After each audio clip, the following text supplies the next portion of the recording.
straight away. Can you only hear me when I push the intercom forward? Or can you hear me now as well?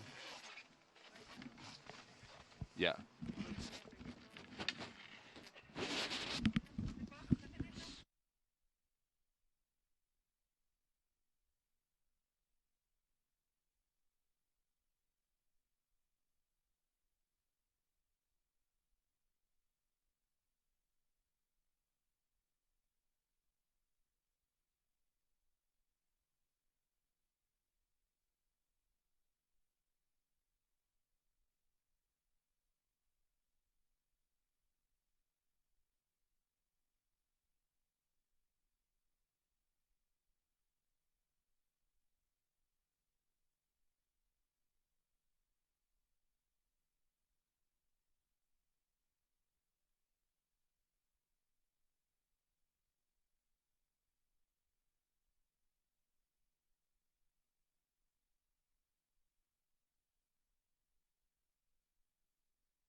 Hello everybody, and welcome back to the Freeride World Tour, the second stop of the season. It was going to be the first stop in Hakuba in Japan, and now we're staging it right here in Kicking Horse, Golden, BC. I can't believe we're getting 2 competitions done in 2 days. It's a marathon effort from the crew. I cannot believe how much work has gone into getting everything over from the last competition venue to this competition venue. It looks just as good, the snow looks amazing, the weather is bluebird, and I'm super excited. How you feeling, Martin McFly-Winkler? I'm all good, Neil. It's a pleasure to be here 2 days in a row. What a marathon, as you just said, and what an effort from the whole crew to make this happen. The riders are already on start. It's a beautiful morning. Sunrise was just gorgeous, and yeah, we're here to kick things off. Although we would have had this competition in Hakuba, Japan, with some meter-deep chapow, but the weather didn't allow us to do so. So we're here for the stop, which was initially the Winter Begins in Hakuba. That's right. So I think we've got a couple of clips to tell you about what we're going to do in Hakuba, why we're here instead. Hakuba was just a fantastic place to be. The snow was deep. The people were welcoming. It was a really magical experience, I think, for all of the competitors. So it was unfortunate that we couldn't get the competition done since the safety of the venue wasn't up to scratch. Unfortunately, it wasn't up to the standard that we require, so it's great that we can get it done here, but still it was a magical experience and a magical amount of snow with great hospitality and a good vibe between the riders over there. Just seeing some footage now from the riders enjoying the Japao, getting rowdy, getting loose, just like they're about to do here, and it was a really good team vibe. The 3-star went down, 3-star Freeride World Qualifier competition, which was hosted also in Hakuba. And that was the one where the wildcards have come in from the snowboard women category and the ski male category, as well as Taisuki Kusunoki. So you can see here, there's also Yu has come in and Wakana. So really good crew over here. We're representing for the Hakuba stop. The whole team has really pulled it together to make this happen. I think there's a few people that haven't really slept so much last night. No, especially the crew setting up exactly that infrastructure to bring you the images around the world. And that, can you imagine? We have been on a different venue just a few kilometers to our right, and now we are here on the original Wrangle the Shoot venue. What's it called? T1? T1, I think it's short for Terminator 1. And Truth and Dare are the shoots coming off Terminator 1. It's a little bit shorter than yesterday, 360 meters, but plenty of features packed into that vertical drop. As you can see, there's lots of ridges, spines, drops, cliffs, trees, shoots, and it's a little bit steeper on average than yesterday, actually 46 degrees compared to 44. Yeah, like there are definitely some spots in there which are probably even steeper than that, but that's the kind of the general declination or exposure. And I would say it's pretty not standard or a classic face around here. Like you see a lot of those shoots all around the ski area. Kicking Horse Mountain Resort has a lot to offer, especially riding in the trees. So when you don't have the best weather, like meaning a lot of snowfall, then you can still go and ride and shred the POW. Yeah, that's right. Like you say, it's a classic competition venue. It's got a rich history. Like we were saying yesterday, there was a competition based here for 10 years now, since 2008. So that's the Wrangle the Shoot that we're going back to trade tribute, pay homage to the original competition venue here in Kicking Horse. And we're going to start things off with the snowboard man category is off, and here are the ones we have to look out for, which are the top 3 men from yesterday. Davy Beard, first place yesterday. What a season, how to kick off a Freeride World Tour season 2018 for the Alaskan local from Homer. And Thomas Furstein coming out of Austria. Really stylish, smooth run yesterday. Grabs, tweaks, lots of power slashes. And the guy from the US of A, Blake Ham, in 3rd place. Great run from him as well. Really impressive show from the snowboard men yesterday. So, who we have today, the start list, of course, is different than yesterday. They did the big draw already in Hakuba, Japan.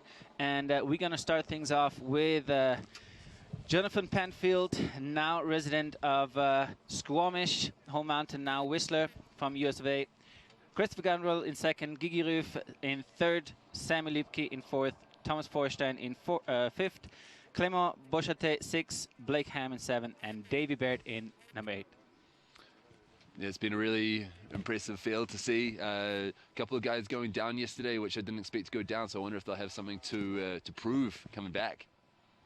Yeah, so we're going to kick things off very, very soon. This is already live up on the mountain. Jonathan Penfield is ready to drop in. He has his line dialed in.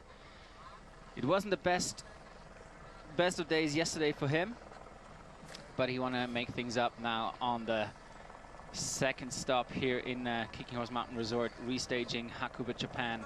That's right. Japanida, I have named it. Japanida, exactly. That's a good one. And the view from the top, you should see, like, check out the GoPro videos at the end of the day. They're all up on the server. It's an incredible view from the top up there. And Jonathan Penfield enjoying the view and getting on course. We are underway here in Japanida. Can't wait to see what he's got for us. He didn't have the best start yesterday, and now he's here to get back in the zone, mentally re-prepare, and blast off into the Wrangle the Chute venue, kicking horse, restaged from Hakuba. I'm excited to see what he's got for us today. It's, as you said, not the longest venue, so they really have to get things going from the good start. And here he is with a beautiful drop. Really nice there to start off. He can enjoy the power. There are no tracks in it except from the one ski cutting this morning. That's right, a couple of forerunners down already. Looked like they had a good time. And Penfield blasting off with another smooth grab. Really enjoying that power, just like you were saying. Beautiful air, connecting the dots beautifully. Both indie grabs, I believe. Not an expert on snowboard grabs, but it looks like he's got one more for us. And a mute. Or a method, I think, sorry. Yeah, I'm not sure. I want to name the grabs. I'm not expert at it. I'm sorry. Guys out there, snowboarders. We're both skiers, so we love snowboarding, but we're not the experts in it. I'm going to stick with method on that last one, though, and it's a stylish one, too. Absolutely. 3 drops, beautiful executed, like no hesitation, and perfect stomps every time. That's what the judges definitely want to see. Grabbing with the front hand there, so I don't think it is an indie. Not sure what it's called. Stalefish, maybe? I'm just saying names here. it was really nice to watch, though. Good run from Jonathan Penfield. After going down yesterday, I think he'd be happy to put one down, put it in the bank. There was a few crashes in the snowboard men category yesterday, and I think that Sammy Lubke, running injured, came 4th. So Jonathan Penfield, 70 points. Not a bad way to start. Absolutely. That's the mark to set at the beginning. Of course, the judges leave their space to have some better lines or worse. But yeah, potentially every line could be a winning line. Yeah, that's right. Doesn't need to be a top score, meaning it doesn't need to be in the 90s like we saw yesterday. 3 scores in the 90s in the skier category. It doesn't have to be that to win a competition.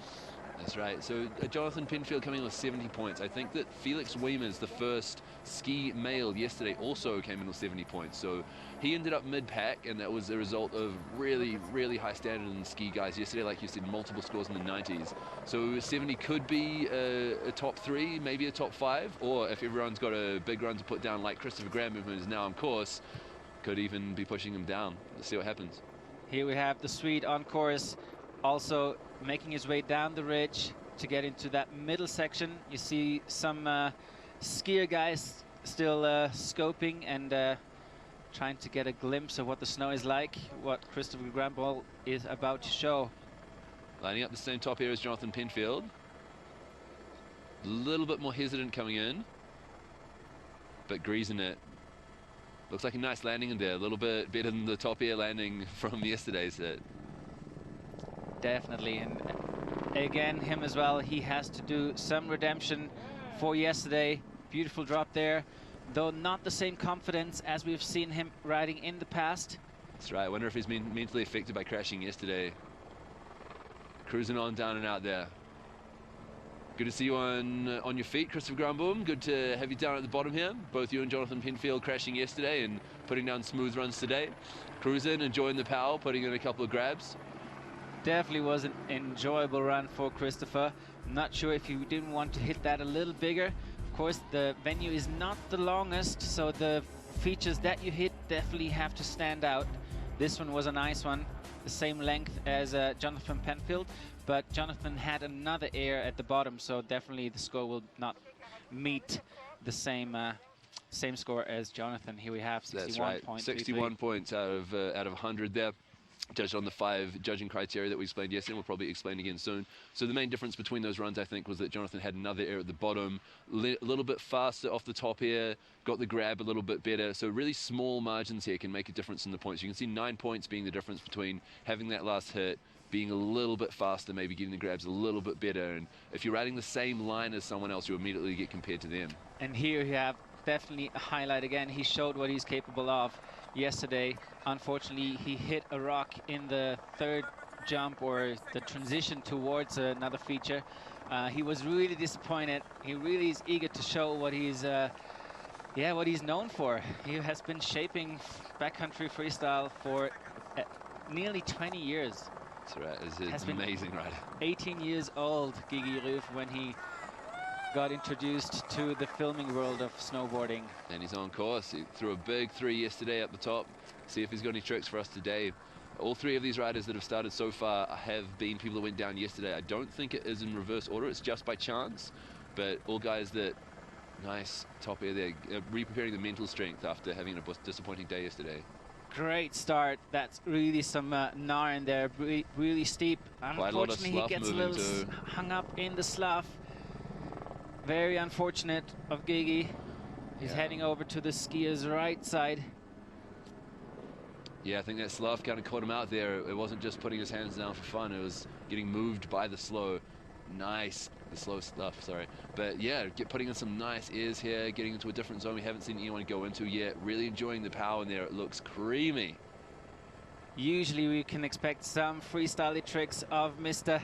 Gigi Ruf. As we have seen here, a beautiful 360 with the grab. Yeah, it was a really nice way to finish off the run. It looks like a nice poppy cliff. I wonder if Christopher Granboom was hoping to go there as well. I'm not sure, but he really made the most of that one, going a little bit bigger, I think, than Jonathan Penfield, putting in a 3 with the grab. That'll bump his score up after that hands down in the slough earlier on. And the top part, as you can see, line is all the way up. Fluidity and control because of that. Yeah, bummer. He had been caught up in the slough, but here his last move, the 360 with the grab, definitely going to push his score.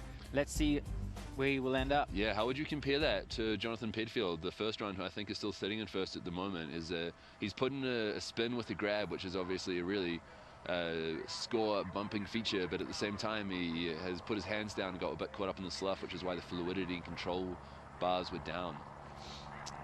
Yeah, that's a tough one, you know. In my eyes, I would put him above, because definitely the features he took were, especially the first one, was definitely out there in terms of steepness. Then you have that lack of control, or he got caught up in that slough.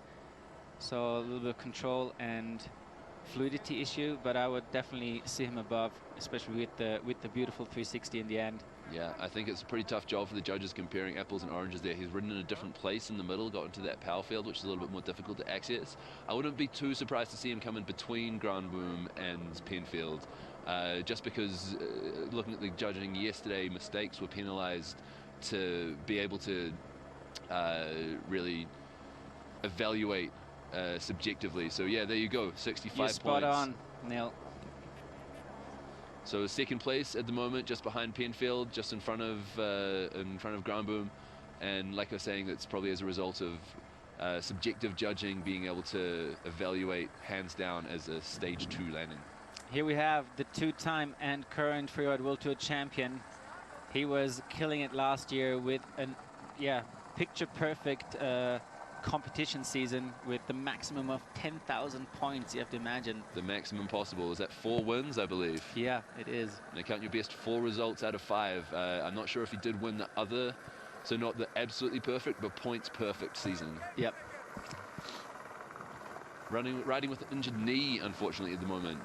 Yeah, he had some bad issues. Well, not bad issues. He had issues with his knee after hitting a ice chunk in the inspection phase of Hakuba, Canada, Hakuba, Japan.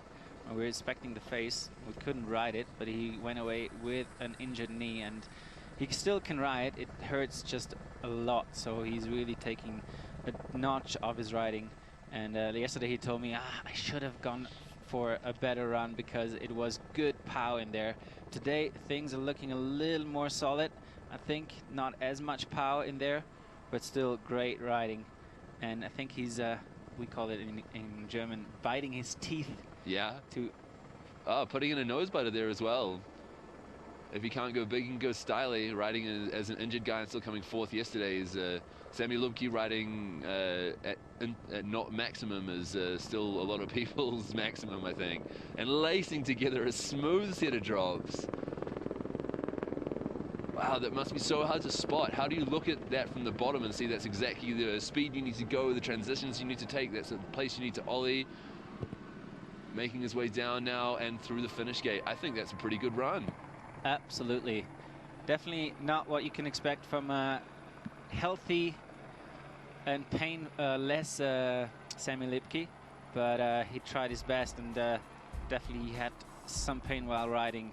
So the control bar is down there. I wonder if that's something to do with when he went out of sight in terms of our cameras. We can only see the bottom half of the face from our commentary booth here, and when it came back into camera, it looked like he was doing a nose butter. Maybe that's actually a control issue. Maybe he was spinning out and had to revert. Who knows? Pretty controlled Maybe we nose butter to me, but we only saw half the picture. Yeah, you're right. It was a little bit out of sight, so it could have been a control issue. The pout mustache doesn't come from a crash. It comes from the face shots he had. So pleasure riding here. Pow is just textbook. Just getting pitted, eh? Samuel Lubke is one of my favorite riders to watch. He is very smooth, but also very powerful. He takes drops pretty deep, as you saw on the Verbier Extreme last year. He went huge on that bottom air. It was one of the largest airs I've ever seen stomped on a snowboard, especially in a competition with other tracks being there as well, not a perfect powder landing. So it's good to see him riding, even though he's a little bit injured. He's going to get a break now after today. The next competition is Andorra in 3 weeks, I believe. So sitting in fourth again after yesterday, just below Grand Boom. I believe that's probably a result of the control issue that the judges must have seen with the binoculars, and we were not able to see from the slightly shielded camera view. Next starter in the gate, Thomas Feuerstein, second place yesterday. Definitely a start that you wish for. He had some motivation issues at the beginning of the season to get into this Freeride World Tour 2018, but now he's up and rolling and he's pumped. And especially in a face like that, we've seen some tricks going down already, and he has some trickery in his bag. That's right. So a really smooth, playful, controlled and fun line yesterday. I think that Thomas is someone that rides in a competition quite a lot like how they would just ride when they're free riding. Doesn't really change his style. He doesn't feel pushed into a certain mold of free riding. He just enjoys it, and when he's that obviously enjoying things, it's fun to watch and good for the judges too. Very well explained. That's how he is. He loves getting into some gnar and making it look playful, just like this. Same top air as Christopher Granboob and Jonathan Penfield so far. It looks like that takeoff might be getting a little bit cut up, maybe. The landing still looks good, and in a 360. Backside 360 from in the Thomas. Middle section. No grab, though. I know he loves the grabs as well. There's another one from him. And pointing it out. Keeping the speed up, looking good, doing a Xavier Delarue style eagle straight line. Enjoyed that. So yeah, how do you think that'll compare? I mean, a couple of the riders have cut lookers left to get to that bottom feature. As we're looking at the replay here now, airing into that top section, makes it look good. Controllers up. If you compare it directly to Jonathan Penfield, who took that air as well, he took it not as far, but here definitely he bumped up his score with a 360. But again, he didn't go as far or such a good feature at the very bottom. And unfortunately, with the short run that we have here, it's you need to get your features in, or really have a reason why you cannot get the 3 hits that, for example, Jonathan Penfield or Gigi Roof had. Yeah, it's a difficult compromise sometimes, because do you shut it down and like kill your speed and fluidity to make sure you get another feature, or do you just point it out and do some nice big turns to show that you're fast and in control? Here we have Thomas Feuerstein just taking over Gigi Roof from the same region, Vorarlberg, Austria. So Jonathan Penfield stays in first for now. Gigi Roof now third and pushing Christopher Granboom just off the podium. And how many riders do we have left? Still 3 to go. Clément Beauchatet in the start gate. The French from Chamonix, member of the Shred Brigade, or Brigade de Shred, as they say. And he has some redemption to do, because he was very disappointed for a reason. He had a bad crash yesterday, front punched on his first air, and you have to know that he just comes from the Freeride World Qualifier, first time on the Freeride World Tour in the big league, and of course he wants to show what he's capable of. Yeah, that's right, getting caught up in the punchy snow on the top air yesterday, but it looks like better power on the top of this section on this north-facing venue, so let's see what he's got for us. Airing into the top of the same field that I think Gigi found his way into. Finding some playful little airs in there. Looks like he's making his way towards a feature. The furthest lookers left than any of the snowboarders have gone so far. Very obvious line. This middle hit probably was was hit by already 5-6 snowboarders we've seen. Unfortunately, we haven't seen any big things on top of him. He gets hooked up again by a rock. No. So unfortunate. Oh, man. Clement not having not having any luck to start off the season with. It looked like he just wanted to put down a run on his feet today. Looked like he just wanted to enjoy the pow, cruise down, make sure he landed on his feet. Came out with the result after lots of crashes yesterday and him being one of them. But unfortunately just coming unstuck at the bottom. Really unfortunate to see. I know he's a really talented rider. I know he absolutely crushed the qualifying series last year. And maybe it's a mental game. After being unlucky at the start of yesterday's run, maybe he just wanted to keep it together today, and it doesn't look like it's happened. So pretty disappointing stuff for Clement, I imagine. Absolutely. Can you imagine how bummed he is? He really wants to stay on this Freeride World Tour, and it's tough because you have such strong competitors against you. Although there are still 2 more events to come, but you can see in his face and his expression that that's not how he wanted to start the season. That's right. 42 coming in 6th place. That's going to be disappointing for him because you need 3 results out of the first 4 competitions. Well, they count your 3 best results from the first 4 competitions to see if you qualify for finals. So he's going to have his work cut out now. It is definitely not impossible. A couple of good results in the next 2 competitions will see him through, see him to next year's World Tour and to the finals in Verbier. But it's a little bit of an uphill battle now for Clement, unfortunately. But next one up, he had a different start yesterday with coming in 3rd on the first event here in Kicking Horse Mountain Resort, BC, Canada. He is a smart guy, has a degree in economics. His home mountain, Stephen Pass, and lives in Seattle, USA. That's right, Blake Ham on course. So the last 2 riders today being 2 of the podium getters yesterday. So looking out for a bit of fireworks here.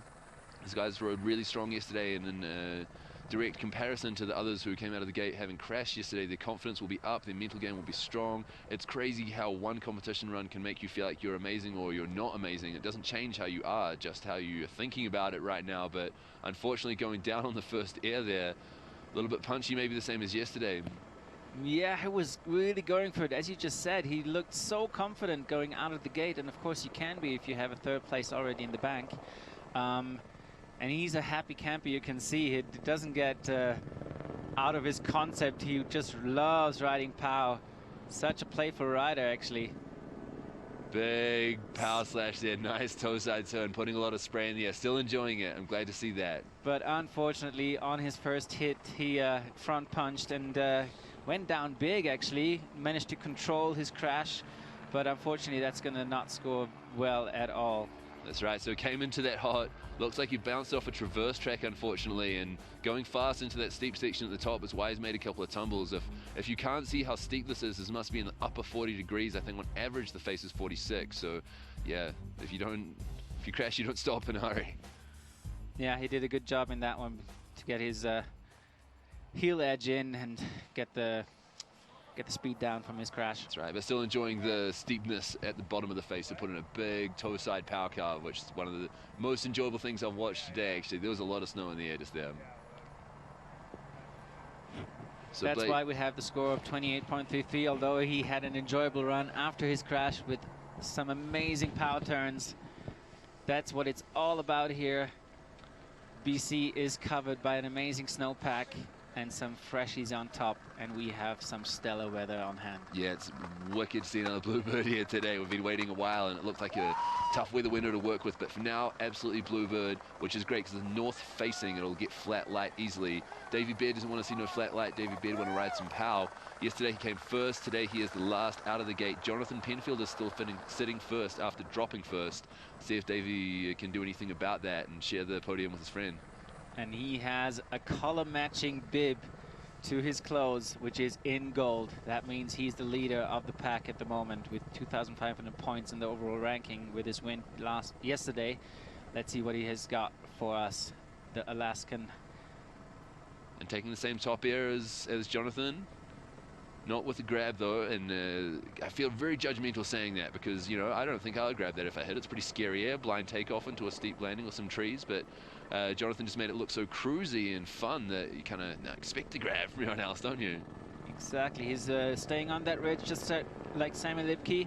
Will he get over to the right-hand side? He definitely will need another hit, ideally with a trick to get the chance for a top podium again. Tweaking out a shifty on that, but no trick. I think it'll be difficult for him to rival Jonathan Penfield. I think he'll be up there. I think that could be a podium run, but whether it's good enough for first or not, we have to wait and see. It's definitely not clear cut for me. Yeah, it's going to be a tough call for them for sure. All the lines up in the green though, all 5 categories. For me, it's going to be a question of whether that different, steeper, more technical midsection that Sammy opened and Davey has also just done will be enough to pip Jonathan's styly, smooth, less technical airs, but really well grabbed and controlled, which is more difficult when you're opening a line as well. There's no tracks to follow, so it's another time I wouldn't want to be a judge and would rather be a speculator. Yeah, that's what we're doing here. Definitely enjoyable to watch though. Looks like he had a good time. That landing in the middle hit, getting a backtracked out now. I wonder how it's going to look after the other 3 categories. We're only 1 category done, and it seems like there's been a few favorite features. So nervous moments for Jonathan Penfield. Will he be sharing the podium with his friend? He has been sitting on that hot seat for quite a while. He had start number 1 out of the gate, and he impressed the judges that he's still sitting there when the final rider is here with a score of 2nd place, 69 points. 1 point back, and he looks a little bit disappointed, Davey Beard. I don't know about that. I think that he should probably be pretty stoked. He's taken a 1st and a 2nd home in 2 days. Pretty ultimate start to the season, sharing a podium with a friend, enjoying the pow, getting 2 comps done in bluebird conditions here in a wonderful place to be with magical scenery this morning. I could go on and on about this. Oh yeah, look at it. The crystals are dancing in the star. Here we have the overall ranking of today. And here's the overall already of the championship ranking. We have Davey Beard with a 1st and a 2nd in 1st. Thomas Verstein in 2nd, enjoying the power yesterday and today with the smooth, styly riding. And Jonathan Penfield with taking the win here at the 2nd stop, the restaging of Hakuba, Japan, and ending up in 3rd on the overall. That's right. So Gigi Roof and Sami Lubke in 4th equal. 2 legends of the sport, maybe not having their best rides today and yesterday, but not too far away from the podium. I wouldn't be surprised to see them getting up into the top 3 after the next competition. Yeah, and it's going to be tough for the rest of the pack, like Christopher Granbaum or Clément Moshati, that they actually still make the cut. They have 2 events to go to make it happen, and it's still some time. That's right. You can see the top 5 there with Sammy and Gigi being the 4th equal, would be the favourites to make the finals in Verbier and requalify for next year. But you never know what's going to happen. And I'm excited to see what the guys have got for us in the next couple of competitions. For now, though, we're moving on to ski men. We're getting through it today. This wonderful bluebird weather window may close later on today, so we're making sure to get it done as quickly as possible. As soon as any cloud might come in the light, we get really flat on this north-facing face. So in contrast to yesterday, where it was a south-facing face, there was lots of good light, but some of the snow was a little bit sun-affected and wind-affected, not because of the sun. This is a north face. It's a little bit more shaded. The snow holds a little bit better. It stays a little bit colder. The base is probably a little bit thicker, but it means that if you lose light, if you get some high cloud coming in, then it can get really flat light, which means it's difficult to tell the contrast between the snow and anything else. So let's get Ski Man done. Ski Man already up in the start gate, and we have none other than Drew Tapke opening it. Flying Hawaiian. The Eagle, will he spread his wings today? Here we have the man to look out for, which are the top men from yesterday. Berkeley Peterson with a great start from him. He impressed the judges and us as spectators yesterday. Ivan Melikov with a huge air yesterday. Look at that stomp. Boom, that was just so impressive to watch. He just sent everything. Marcus Eder with 2nd place yesterday. What a playful rider as we know him, and a huge 360 at the end with a perfect landing. He wasn't too happy with not having a grab in there, and then Logan Pehota, what a show. Wow, that 3 off the top was so high speed. And then the entry to this cliff, not just the takeoff or the size of that, but the in-run was insane. Absolutely. I nearly lost my shit, I tell you. Especially the in-run on this fine, sharky part, and then you had to clear the whole rocky part underneath to find the pocket to land in. It was exactly the right amount of speed. If he'd gone shorter, it would not have been pretty. So let's do the start list quick. We're going to see Drew Tapke opening up, Rainy Barcred in second, Fabio Stude in third, George Rodney in fourth, Ryan Fay in fifth. And then Leo Slemet, Logan Pahoda, Griffin, Sam, and Mikael.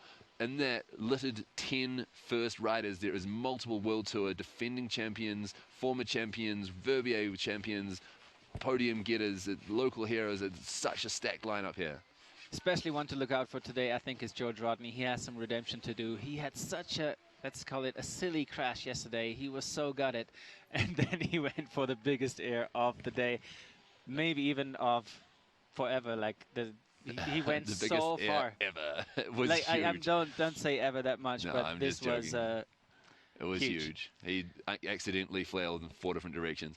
Berkeley Patterson, 4th yesterday. Taisuke, the stylish Japanese rider. Felix also got some redemption to do after yesterday. Was not happy with his run, but I thought it was all right. Christopher Turdell also not quite World Tour champion, but almost last year, so he's obviously a heavy hitter. Jan Rausis, Yu, the Japanese wildcard. Aymar, Trace, Connor, even. I cannot get over how amazing this field of people are. Then we have finishing up with Stefan Heusel, has some redemption to do from yesterday, getting the wrong direction on the final hit. Loic Colombateau, Greg Murray, Marcus Eda, and unfortunately we cannot finish off with Carl Renier Eriksson because he's not here, he's still home. Injured, has a broken arm, so big up to you. Be back soon. Yeah, hopefully see you in Andorra, but if you can't make it, don't push yourself. Looking after your health is more important. I know you'll be back for the competitions. You're young and talented, so take care of yourself, Carl, and we'll see you again when we see you. But yeah, a lot of people ready and raring to go today. The confidence is up from yesterday from having a good run, or they've got redemption to do. Oh, yes. Maybe punch in front on the top air. A few people did that and be pretty keen to come out charging, I believe. I think it's pretty cool that, although of course it's a lot of tension for them, but they have been waiting for so long for the first event, which happened yesterday. And I'm not sure if it ever happened that we had a really back-to-back event. We had one day in between, but I think it's a premiere that we have really a back-to-back 2 days in a row event. And the guys are fired up, you know, the tension is still up there, and I'm pretty sure we're going to see an amazing show today. Yeah, I think so as well. And again, a huge shout out to the World Tour staff and crew, everyone here at Kicking Horse Mountain Resort, Golden, BC, Canada. The amount of work that has gone in to transfer everything from one side of the mountain to the other. We're in a completely different location. There's been people working all night in the cold with headlamps on, and that's to bring you the show that we're watching here today. So thank you to those people. Thank you to the riders for turning things around so quickly. It didn't get a lot of inspection time. That's why you had ski guys standing on the ridge as the snowboarders were dropping. It's a special situation we wouldn't usually try and encourage, but due to the lack of time to inspect the venue, it was necessary to make sure they could ski it safely. Very well explained, and chapeau to all the ones who put all the effort in. That's right. So we have a start. Yeah, we are about to start the ski category. Here we have a beautiful overview. You see the gondola going up on the right-hand side, and that ridge which ends up in the T1 and start gate. If you have a close look on your TV screen, you see the start gate in there, and that's where we see Drew Tapke standing in there, waiting to drop in. That's right. It looks so beautiful in the way that gondola this morning. That cloud just hanging out in the valley, bluebird skies, start gate getting heli to the top. Really amazing scenes here in the Kicking Horse. In Japanada, if you will, as Jono gets another shot, just like yesterday, compulsory start gate shout for the day. He said yesterday he didn't even know the camera's on, but of course not. I don't believe him. No. So Drew Tapke, tell us about Drew Tapke, the Flying Hawaiian. He had, of course, there is plenty of stuff to talk about, but he is on course, so we'd rather talk about his riding first. Look at the view we have all over Golden, which is just underneath the clouds here, and he's dropping into his zone. And the Japanada Pow. Restage Hakuba here. As he gets into the Na straight away, that is a steep and technical section of the venue. Where's he going? It looks pretty rowdy in there. Sam Ibex Lee line looking to me. Transferring through the Gna, and unfortunately hot tub. Oh, hot tub in the landing, losing a ski. That is so deep in there. He was going for the stick, you know, he was not hot tubbing at all, but it ended up kind of hot tubbing. It was just too deep. Yeah, it was too deep. Yeah. Is that ironic that we're doing the Hakuba stage restage here in Canada, and the power is just as deep as Hakuba, and therefore Look at the huge he's going for the stomp. Yeah. Doesn't get back seat, doesn't look like he's going to backslap, but just digs so deep that his skis are lost. What a shame. Oh, man. Yeah, big respect on scoping that line, Drew. I would not have seen that. It looked like a rock face of unskiable gnarliness to me, and somehow you aired through there, and I don't think it's your fault that that landing turned out to be flatter and deeper than you expected. It was definitely stompable for a skier of your caliber, just luck was not on your side today. This is such a big drop. We can see it from here, our spot, and I tell you, this is ballsy and very skilled. There is not much of a space to take off, and he still goes for it. Look. Did he lose something in the air just there? He's actually still riding. Beautiful mute grab there. Really nice. Very playful. Oh, man, what a shame. Going down again there. I think Washing this out was a little bit tricky back. coming into that zone. It's where Clement went down as well. I think it's maybe changes angle a little bit, which you can't really see from above, trying to come into that last hit.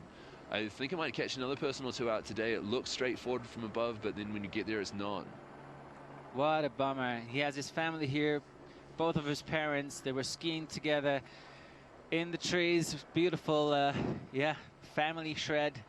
And now they're spectating. Unfortunately, they couldn't see Drew Tapke in top form because he had a crash today and yesterday. He didn't get a good score because of some lack of fluidity, although staying always creative and fun to watch. That's right. I think he had a mid-pack score yesterday, which wasn't too bad. It's countable. It's not one that you have to throw away like his throwaway score today from losing the ski. But next one up, the Freeride World Tour champion, I think from 2012. That's right. Second last year as well. Second last year. Winner of Verbier last year. 3 second places in Verbier. And 3 wins. No way. Yes. I didn't know that part. 6 top 2s on Verbier Extreme. That is insane. You know that everyone knows about the wins, but when I had a look at it closer, I was like, holy moly, he has even 3 second places. That's amazing. So I'm not sure if this venue would be exactly to his taste today, but No. he's a pretty adaptable skier. True. Going for the same top here as Penfield, Grand Boom, a couple of the other snowboarders. Just talking about Rainy Backer at standard, I'm pretty sure he wanted to get in there a little bit more speed to get some Backflip from Rainer Bacher. Here it is. Yeah, buddy. Putting in some new school stuff to the freeride style. I'm enjoying this. Oh, yeah, the veteran. Not sure if he's ever done a backflip in the Freeride World Tour competition. I know that he's done in other competitions before, but that is definitely exactly what he had to do to spice things up. Rainer Bacher, just like I was saying, I thought this venue wouldn't be to his taste because he can't just completely open the throttle, ski full speed top to bottom and do massive airs, but he's adapted. He has thrown a backflip off the snowboarder air. Here we have the top air, where I thought he wanted to get in a little faster, but it's really blind and nope. Here we have Perfect the backflip. backflip. Hands down on the stomp. That's how you know if someone's really stomped a backflip, as their hands are down by their sides when they land and they ski out of it smooth as eggs. What a run. Wow, I wonder if the judges are surprised and impressed as we are. I've seen Rainer backflip before in a competition in Riksgränsen. Yeah, I thought so. And that hunt that I was talking about before, that's even more mind-blowing for me that he has not won the Scandinavian Big Mountain Championships. I think he's come second, and like you said, he's got 3 firsts and 3 seconds on Verbier Extreme, probably the most coveted title in the world, the most difficult, scary competition that I can think of. And he's done backflips there before, and now he's put a backflip into a World Tour run for the first time. I'm not sure, I have to get some confirmation on that, but 77 points and sitting at the top at the moment. So kind of the first score we got in, because Drew Tapke unfortunately had a crash just before. So 77 points is what is to beat. For sure we're going to see some more amazing runs, but that was definitely putting up the standard of today. That's right, so 77 points over 100, 5 different judging categories. We went through them yesterday. We haven't had time to run the video yet today. We're just on it because it's such good weather and snow. But line score is the most important one, then control, fluidity, air and style, and technique. So I think that the line he took probably could have been gnarlier, could have been rowdier, but the fact that he threw in a trick there, which I'm still super impressed and happy about, is going to bump his score up in comparison to if he had sent a big cliff like Drew. Now we have someone else on course.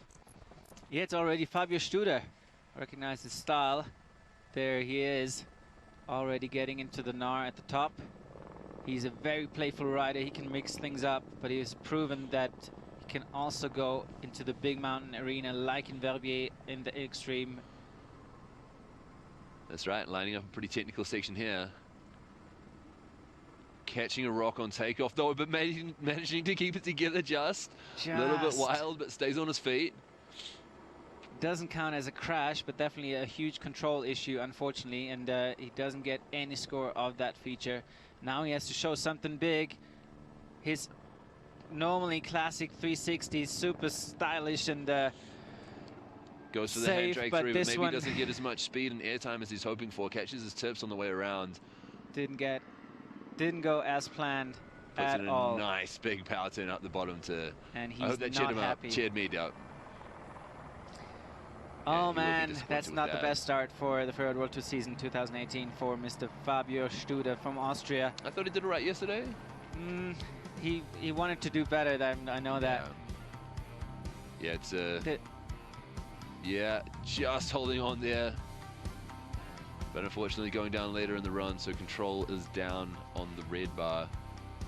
I think he thought he was going to be going bigger there. That air looks quite poppy, and maybe the snow kind of caught him just before he took off, so not as much air time as he was hoping for, and couldn't quite get the trick around. Yeah. And it's such it's a trick that he's so safe in, and he's always styling it out. He has proven it for so many times. Yeah, I remember one of the first runs of him a couple of years ago with the right side 3 and a left side 7. It was amazing. Yeah. George Rodney. Here we have Mr. George Rodney, and if there is someone who can put the claim "go big or go home," it's definitely Mr. George Rodney. You can see that focus. He's looking at the ground, but he is in his head already taking off. Freeride World Tour champion 2015 in his rookie year. Was it 15? I think so. Oh no, it was 16. Yeah, I think it was 16. You're right, 16. Yeah. And then he had a year off to finish his studies. He has a degree, and now he's back on tour with a wild card, obviously with having the Freeride World Tour champion title in his bag. I think it might have been an injury as well. I think he may have gone back to school to finish his studies while he was injured. Kill 2 birds with 1 stone, or fix 2 birds with 1 stone. On course now, lining up a drop into the first section that the snowboarders went into, but taking a different line towards the second drop, which I think is where Drew Tabke went. Exactly. Let's see how he's ending up, because this landing is pretty flat. Oh, and no. Unfortunately, he cannot stick it too, but he just did a front punch and already riding. Yeah, going big. Sandy. Goes for the grab, little bit flaily, but still not too bad in the air. And maybe see a trick from him in this bottom one. Or just a huge send. Oh, going front punch again. Unfortunate, man. George, what are you doing? I think that run-in is less than ideal. I think that run-in looks good until it kind of dips more than you expect, and there's a rock in the run-in that you have to go above or below. Most people have gone below, but it seems to have bucked them a little bit. Maybe if they're setting up for a trick, it kind of puts them off. And here we see the front punch on the first air.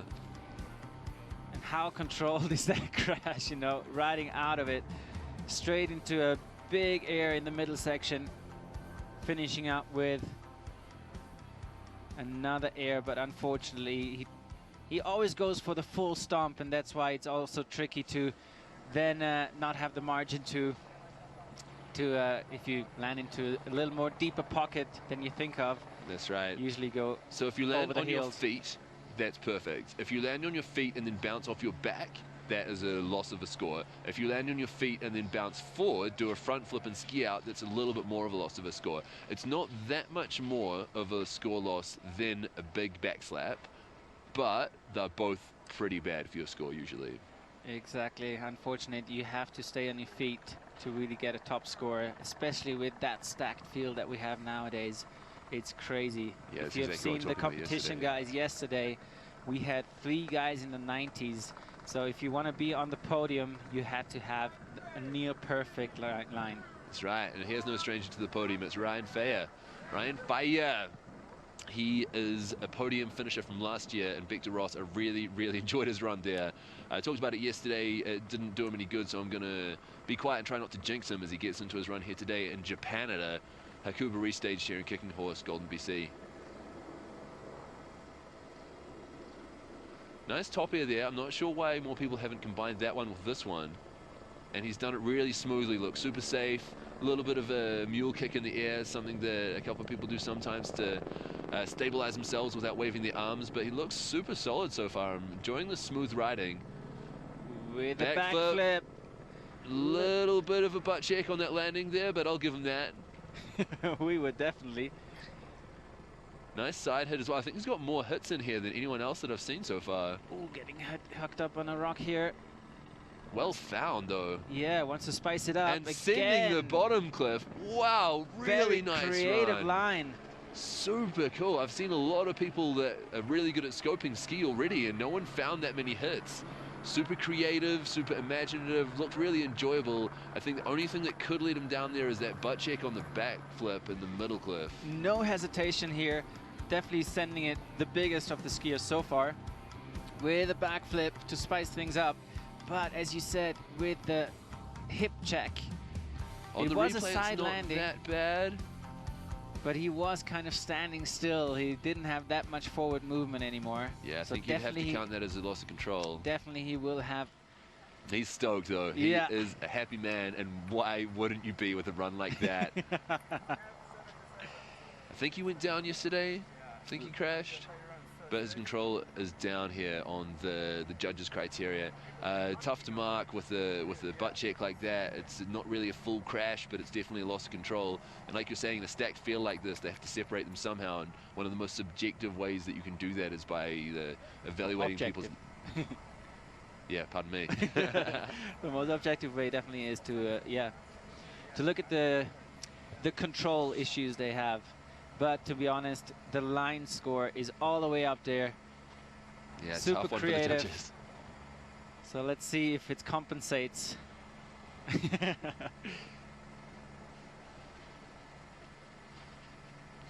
Brady Barkred also with a backflip in his run. Not as big though as Ryan Fire did. 58.3 even with would you call it a crash? Stage 3 landing, stage 4 landing? It's, if you're not familiar with the stages, then 1 is hand down, correct me if I'm wrong here. 2 is butt down, 3 is back down, 4 is skis off the ground, back slap or front punch. Yeah. Okay.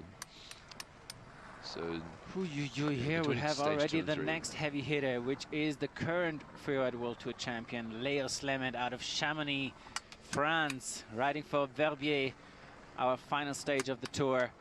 The legendary Bec de Ross waiting for him, and he got second last year with an amazing run down the Centre Couloir. But of course, this venue is offering some other features, and he can do a lot of, he can mix it up with a lot of trickery. So let's see now if we see the combination of backflip and 360, which he can do it in his dreams. That's right.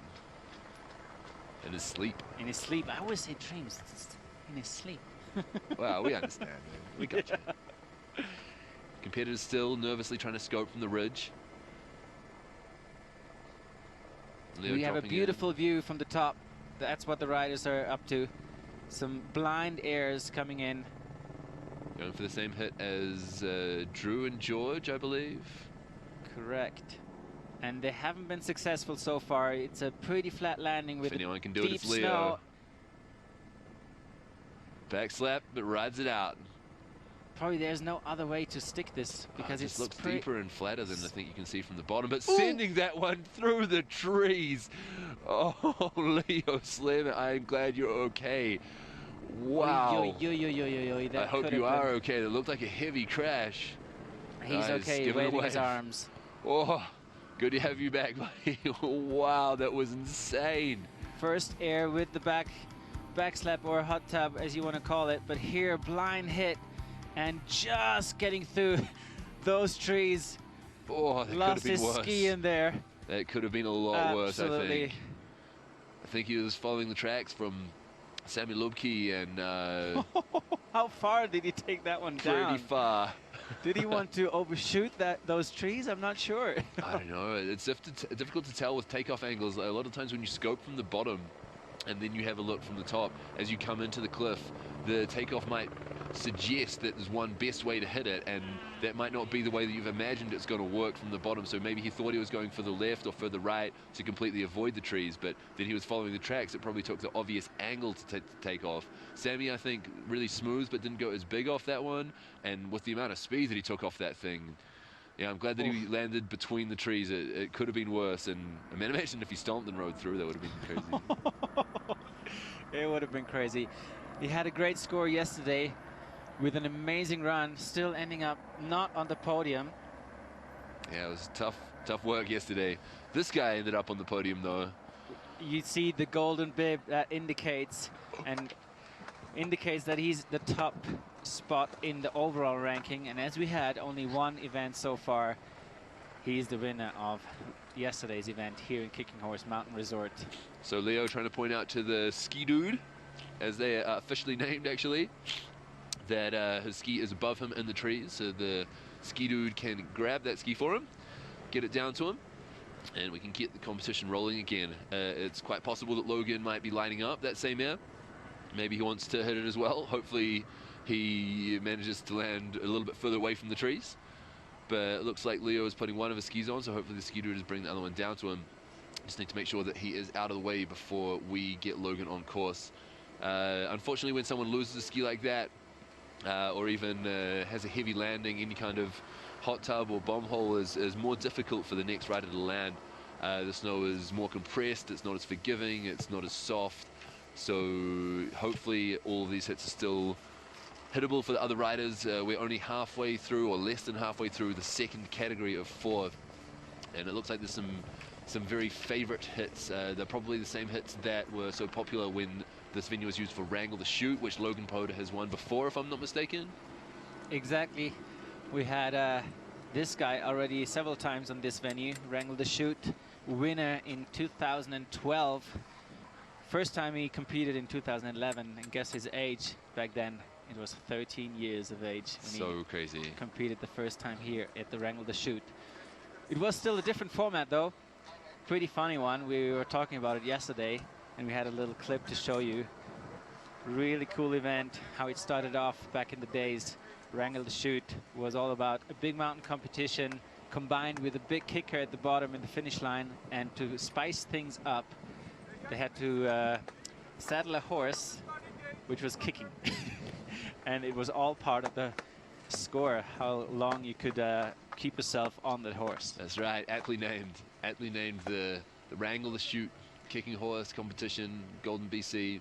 Restaging the Hakuba competition here now. If you didn't catch up with that, it was the safety and snow and weather conditions that prevented it from running here. So here we are now in Japanada, about to run. The ski of Leo Slammer who crashed has been collected. We can go on with the show, and it's gonna be a big one. We've seen one of the most amazing runs I've seen so far in competition from Logan Perhoda yesterday, and he is motivated to do another one. His confidence must be so high right now. Winning Powder Line of the Year from the Dendrites Kai Peterson movie, and then one of the most impressive comp runs that we've seen for a long time. What's he got for us today? It is a short venue, so you have to stack in a lot of features if you want to be on top and bump off Rainy Barkert from the hot seat, and he's going into the Nar, into a huge air. Whoa! The perfect pocket. Holy damn, Logan, what a way to start things off.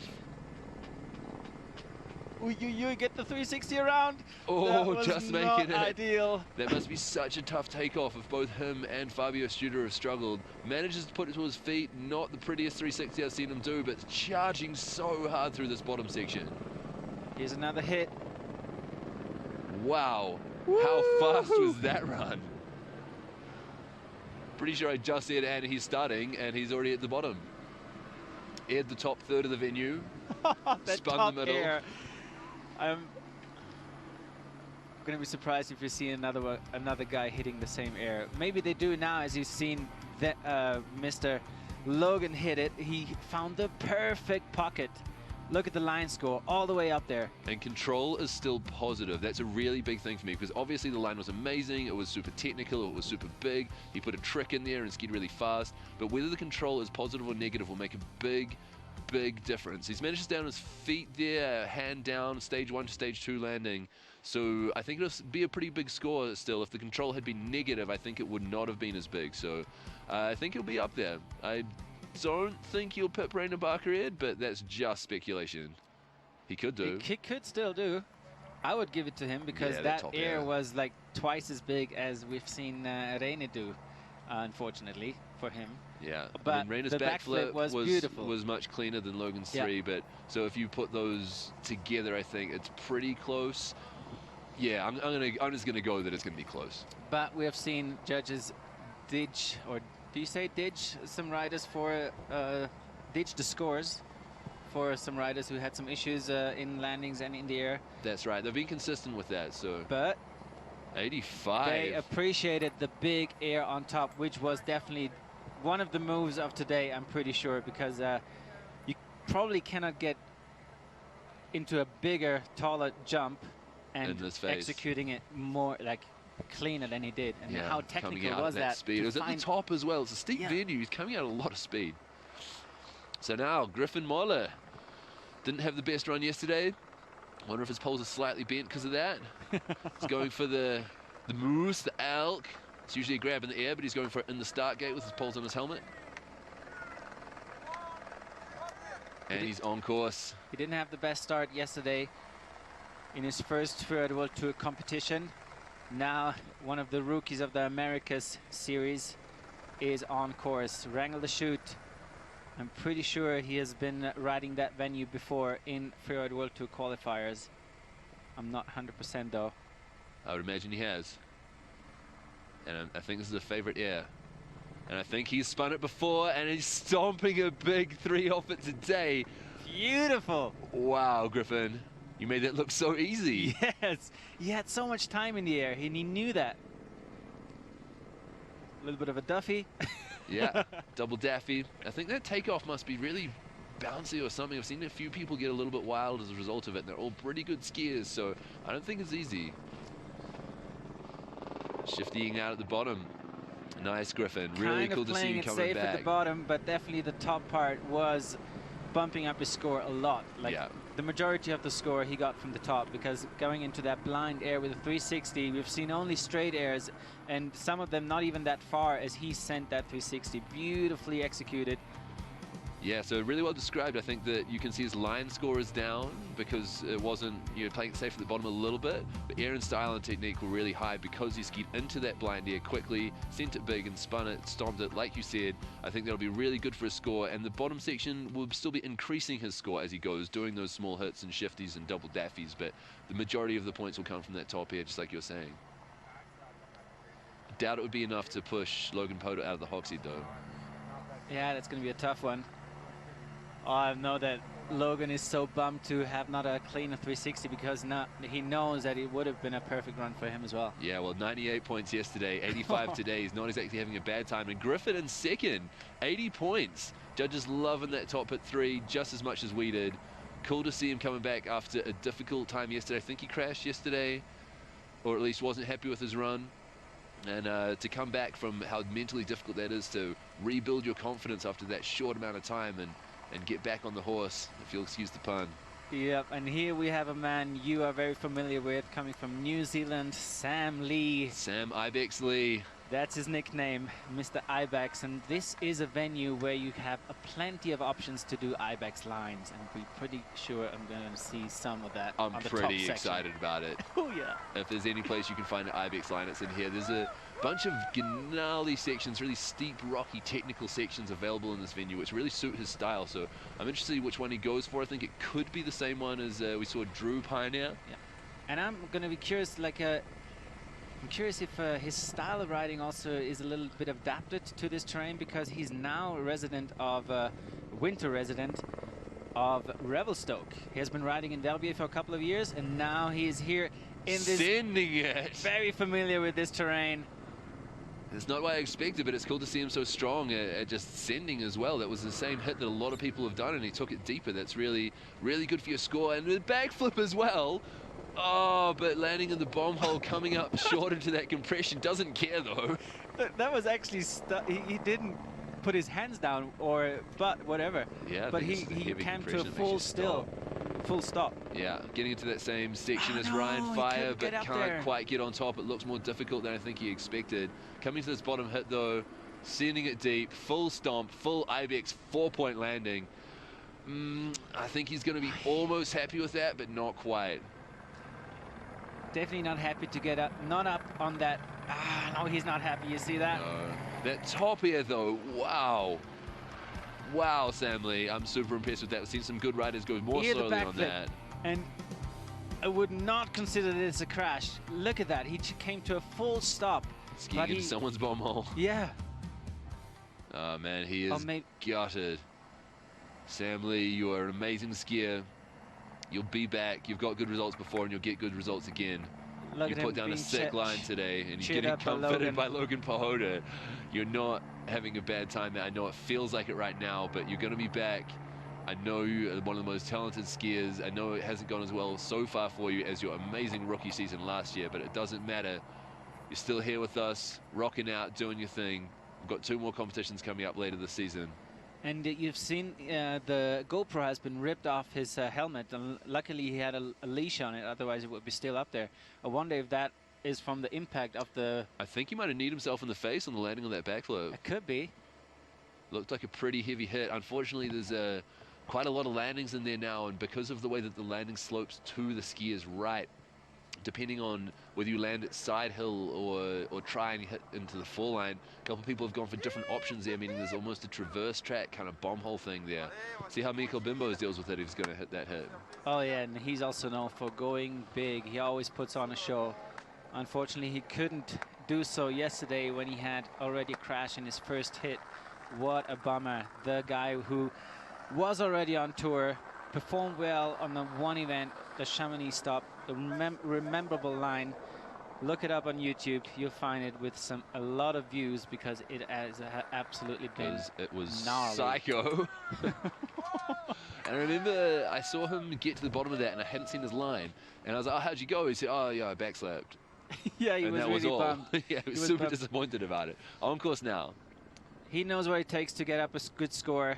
He can go big and he can also spice it up with backies. He even does double backflips sometimes when the takeoff is right. And this takeoff, where are you going, buddy? Where are you going? Oh, no. A lot of riders getting caught out with the difficult light, difficult takeoffs. I wouldn't say it's flat light, but the fact that you expect it from a different angle and only from the ridge and then trying to make sure you do a creative takeoff. Another one to a pretty flat landing, but stomping it anyway. Yeah, he was very unfortunate yesterday with hitting a rock in the landing. Today, I must say, it was a little bit of a wrong choice of takeoff because that landing was not possible to stick. Such a difficult compromise. Do you follow tracks? Do you go where everyone else is skied? Because then as soon as they do anything a little bit better, then you get a worse score. Or do you try and make up your own line, which is more difficult to find, really hard to be unique in that way, but then if you end up trying to do it and it doesn't go right, this is what happens. So I like to imagine that. That's what I meant. There was kind of a little counterface, was it? Like it was that flat. Pretty tough to see. Yeah, probably he didn't see that because I can't imagine that he was intentionally going exactly for that hot tub landing. No, I doubt it either. I mean, he doesn't like backslapping ever, so I can't imagine he'd ever go for a hot tub. But like we're saying, the competitors have not had as long to scope this venue as they usually would.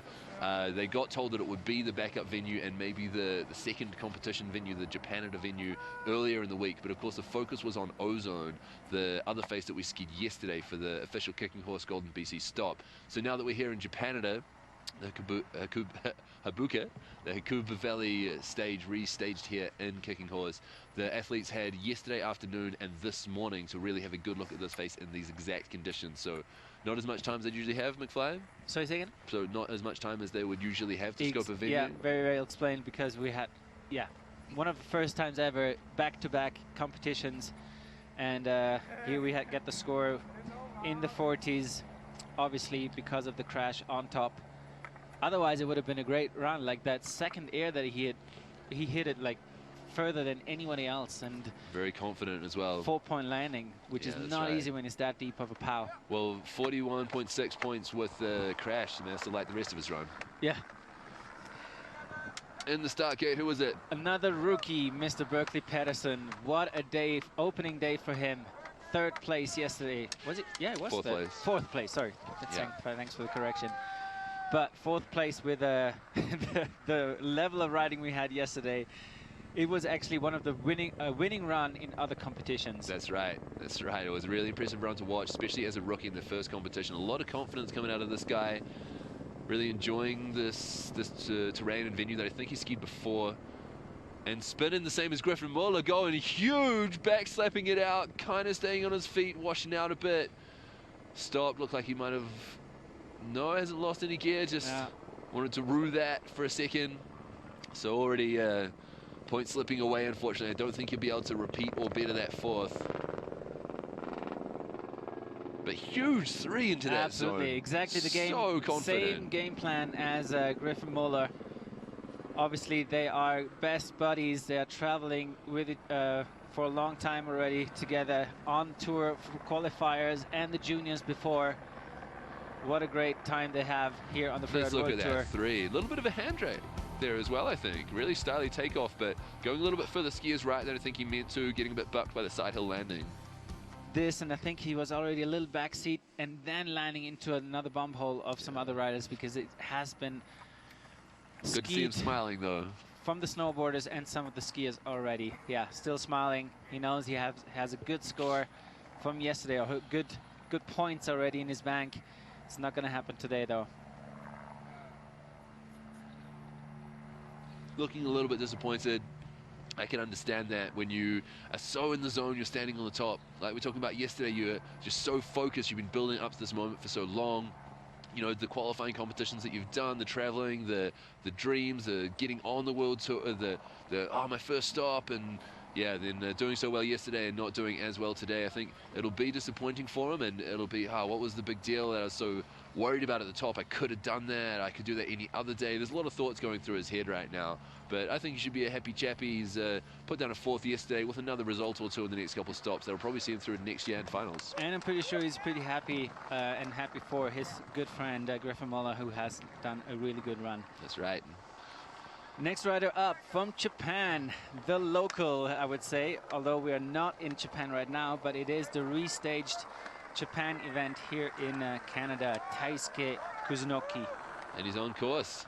You would believe that it would be Japan with the start gate, the bibs, and the power that we're experiencing, but it is not. We have a Japanese rider here in Japanada, the restaged event. Let's see if he can do it in his restaged home country event. Yeah. And he's going without hesitation. Unfortunately, he cannot shut down speed enough.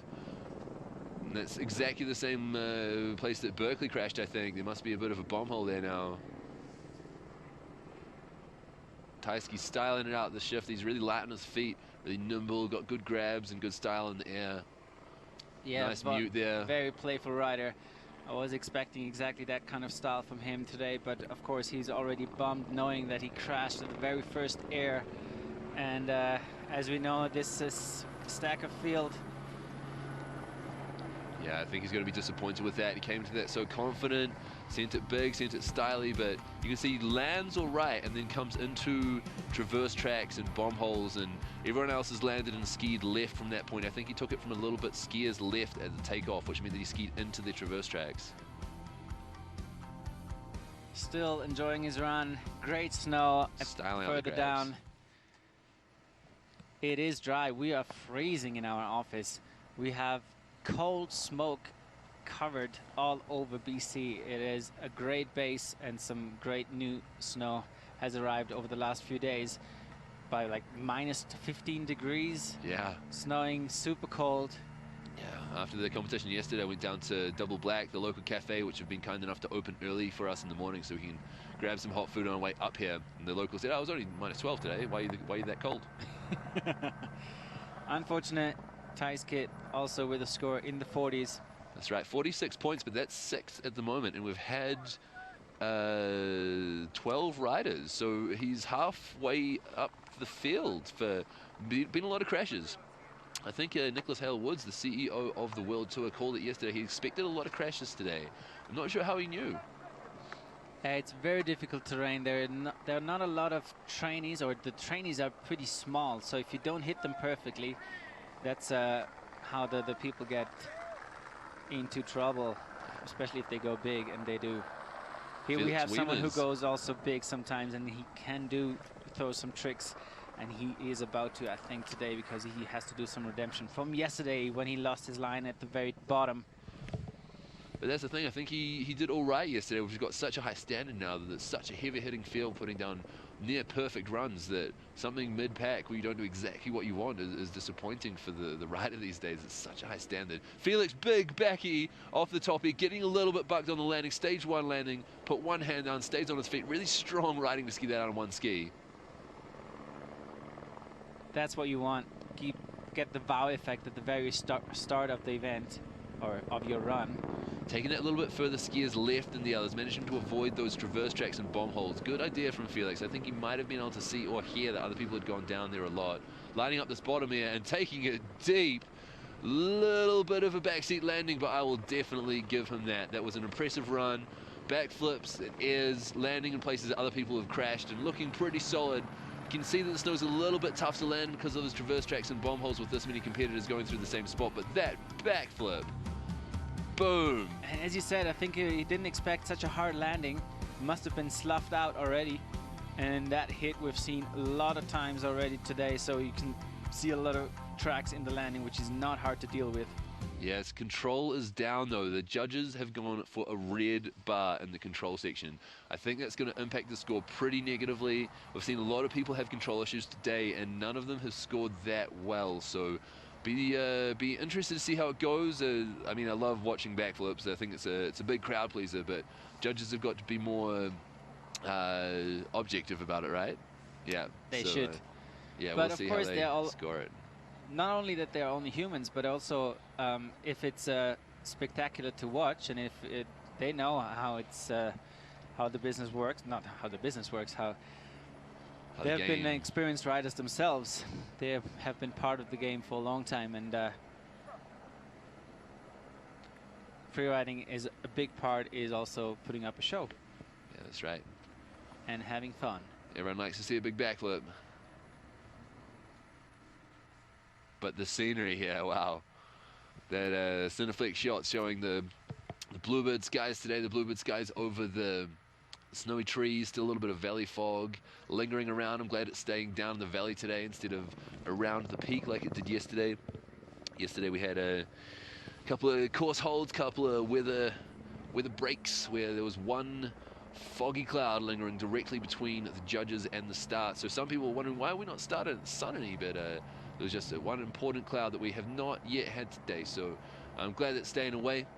Looks like the Bluebird's going to stick around with us for at least long enough to get this competition done. Then a little bit of high cloud rolling in later and a bunch of snow in the next couple of days. So really impressed with the team that have managed to turn things around so quickly, get 2 competitions done in 2 days. The other weather window we're looking at was Friday, but it looked like it might be moved itself to Saturday, which is the day after our weather window, and it would have been a shame to not be able to get both competitions done. So big ups again to the crew, big ups again to the riders. When you focus so hard and prepare yourself both physically and mentally for a competition, it can be hard to do that again straight away the next day. So that could also be a reason for crashes today, you think? Oh, definitely. That preparation thing is a huge part. And keeping up that tension from yesterday is also not everybody's thing. We're still waiting for the score of Felix Wiemers, which is usually a good sign. Good sign for Felix that he will have a score which is battling with some of the top ones. But he had some issues, so it was... Yeah, you had that really beautiful backflip at the top, not executed perfectly in the landing, and had another little issue at the bottom.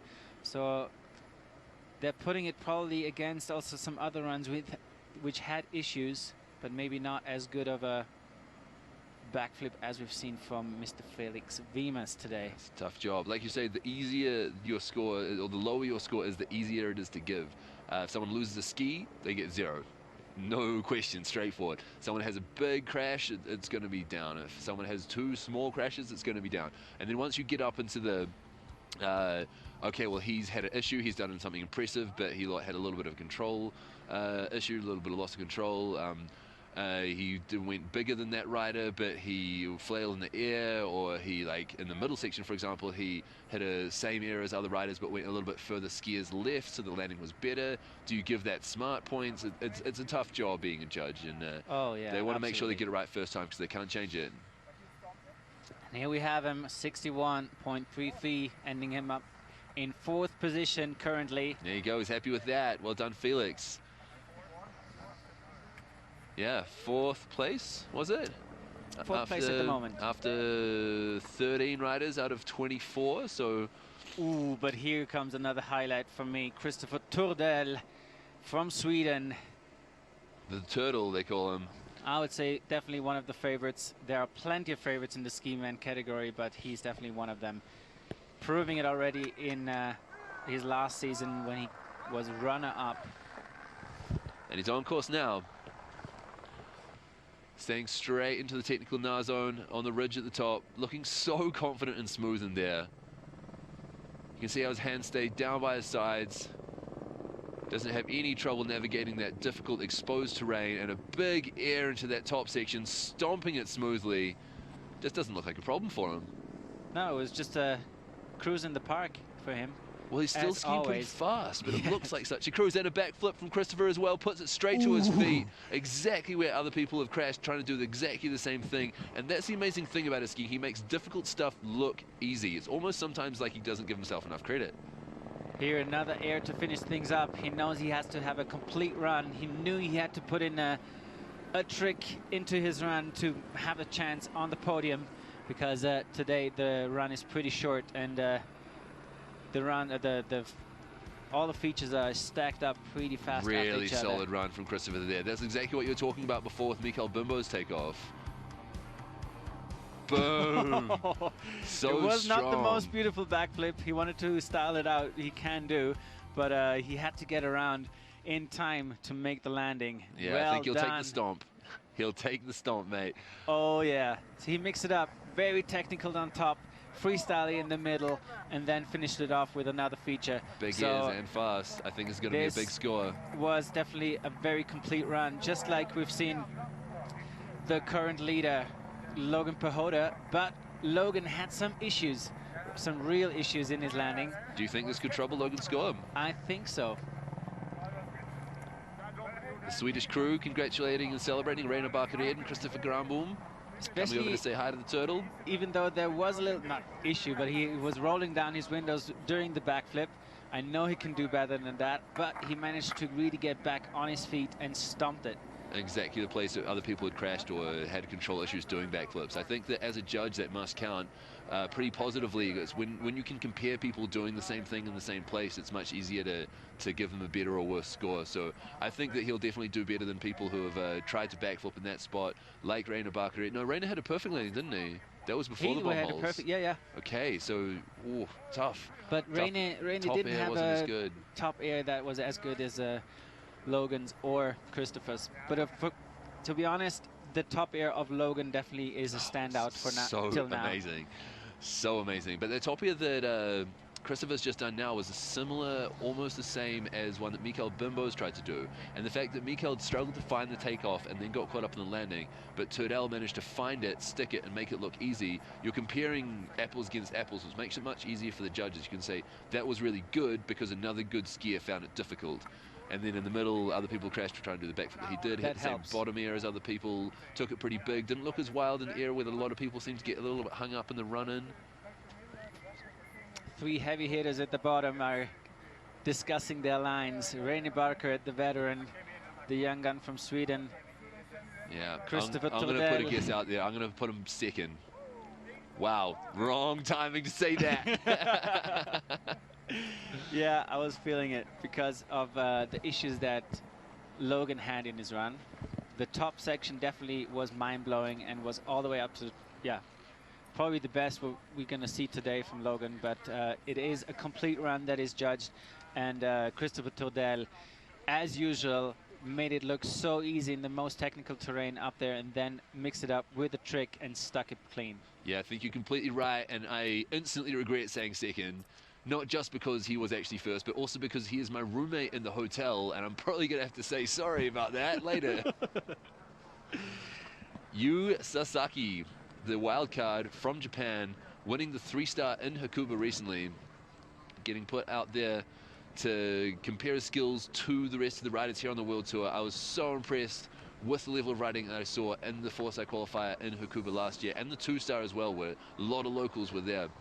So he's not just here to make up the numbers, he is here to compete. I enjoyed his run yesterday. I don't think it went exactly to plan for him, but he's a really strong rider, really solid. Skis the backland, I think it's pretty stiff ski, unlike the Bench Shetler, which is, I think is the other option that Ari skis, and they're both teammates that I thought would have similar approaches, being stylish power skiers with backcountry freestyle elements. So he's actually pretty aggressive, pretty strong. I'm not sure if that's the standard out of Japan. I'm not getting to grips yet with the European style versus the American style versus the Japanese style. It's a new thing for us. We usually say that Europeans a little bit more hard charging and Americans a bit more playful, but Japanese, I'm not sure. This guy's about to show us.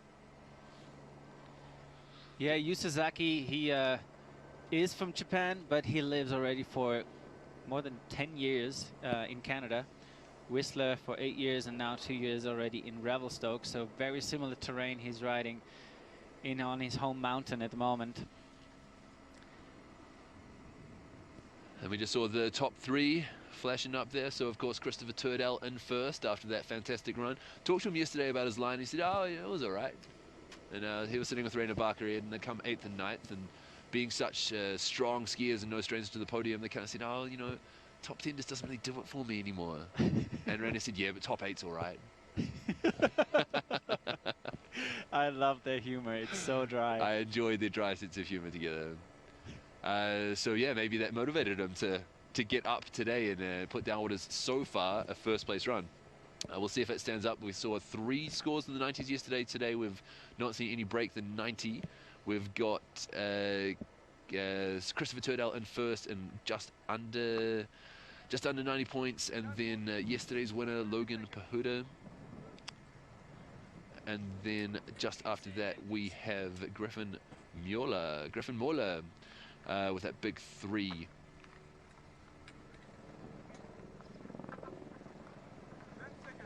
Okay. So Jan Ralsis. So we have just a little mix-up of starting order.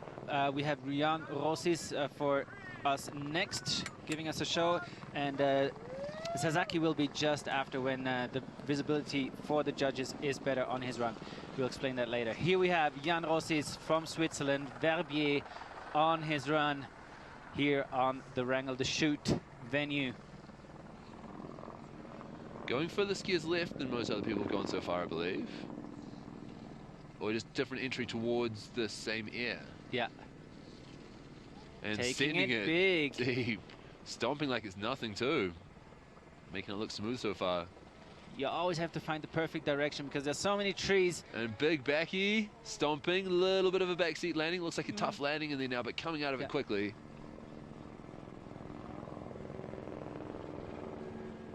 And as he is a very experienced rider, he knows he has to finish with another feature.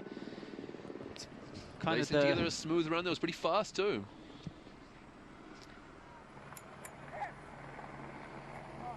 Oh, he's happy. Yeah, big high fives there. So I'd say that's kind of not a standard run for this field, but you see a lot of people doing that kind of run, but for me it'll stand out a little bit because he went so fast and big off that top air. He got around on that middle section, which looks like it's getting a little bit tracked out, a little bit bombed out in the landing now, but still stomps in, comes out quickly, and nice wee shifty off the bottom air as well, which a lot of people have been doing. But to have a little thing that stands out like going fast and big and stomping confidently off that top air, I think should do him pretty well in the score scenario. Yeah, look at that big air there. It might not be as big as Logan's or Christopher's, but definitely super smooth. That's already the last air that we see here. But in the middle, he had a beautifully executed backflip. And I must say, it was better executed than the current leader, which we have here standing also in red. Christopher Turdell at the moment. It's pretty cold to drink. That's right. to get your gloves off. Yeah. It's for sure below -10. maybe even below -15 at the moment. Yeah, in the shade here, it's chilly. So that's going to be a tough one, and I see him definitely in the top 3 of the current ranking. Yeah, it's going to be tough. Well, I think probably do a little bit better than Griffin Morlard, because Griffin had a sick run, but the bottom section was a little bit less aggressive. I might stop calling scores, actually, after that embarrassing call your second just as the score comes up to your first for Christopher Turdell. And you can always look at things in retrospect and pretty much always realize that the judges were right, so might stop speculating quite as much, but it was a fantastic run. Very fun to watch, very aggressive, stylish and fluid, which is all the components that the judges are looking for. Don't think he's opened his Red Bull yet, but like you say, it's cold enough that probably you don't want to put your gloves off. That's right, yeah, hold a cold can. So, what score is going to be? Are you guys speculating at home as well? And it's actually a first. And it is the beautiful backflip. I think it is the beautiful backflip that is stuck perfectly, because Christopher Turdell had one in there too, but he had to be rolling down the windows to get around. And the top section definitely was up there with the others. Wow, Jan Ossis well done. Verbier, Switzerland. I think that fast top air stomp going big as well, where you've seen other people come unstuck and get hung up. I think that's huge. Really nice backflip too, like you said. Bottom air, pretty standard, but already done his work. So here we have Yu Sasaki again in the start gate. There was a little view issue. The sun was just above into the section that he's going into, so the judges had to let him wait and do his run just a few moments after the sun has got out of that section that he's getting into. Here we have him approaching the nollie part. Technical Ginnar zone. Taking it on a different angle, I think, to some of the others, but stomping, a little bit of a backseat landing.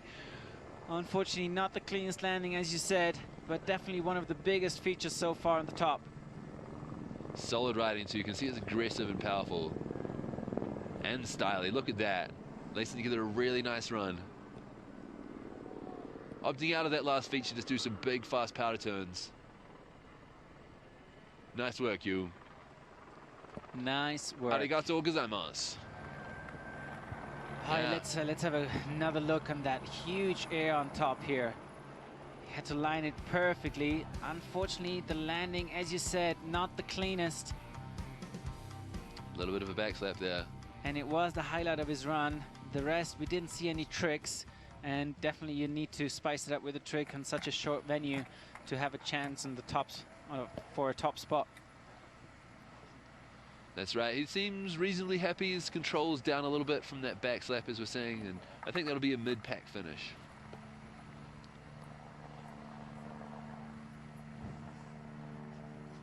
His second Freeride World Tour appearance here on restaging the Hakuba event.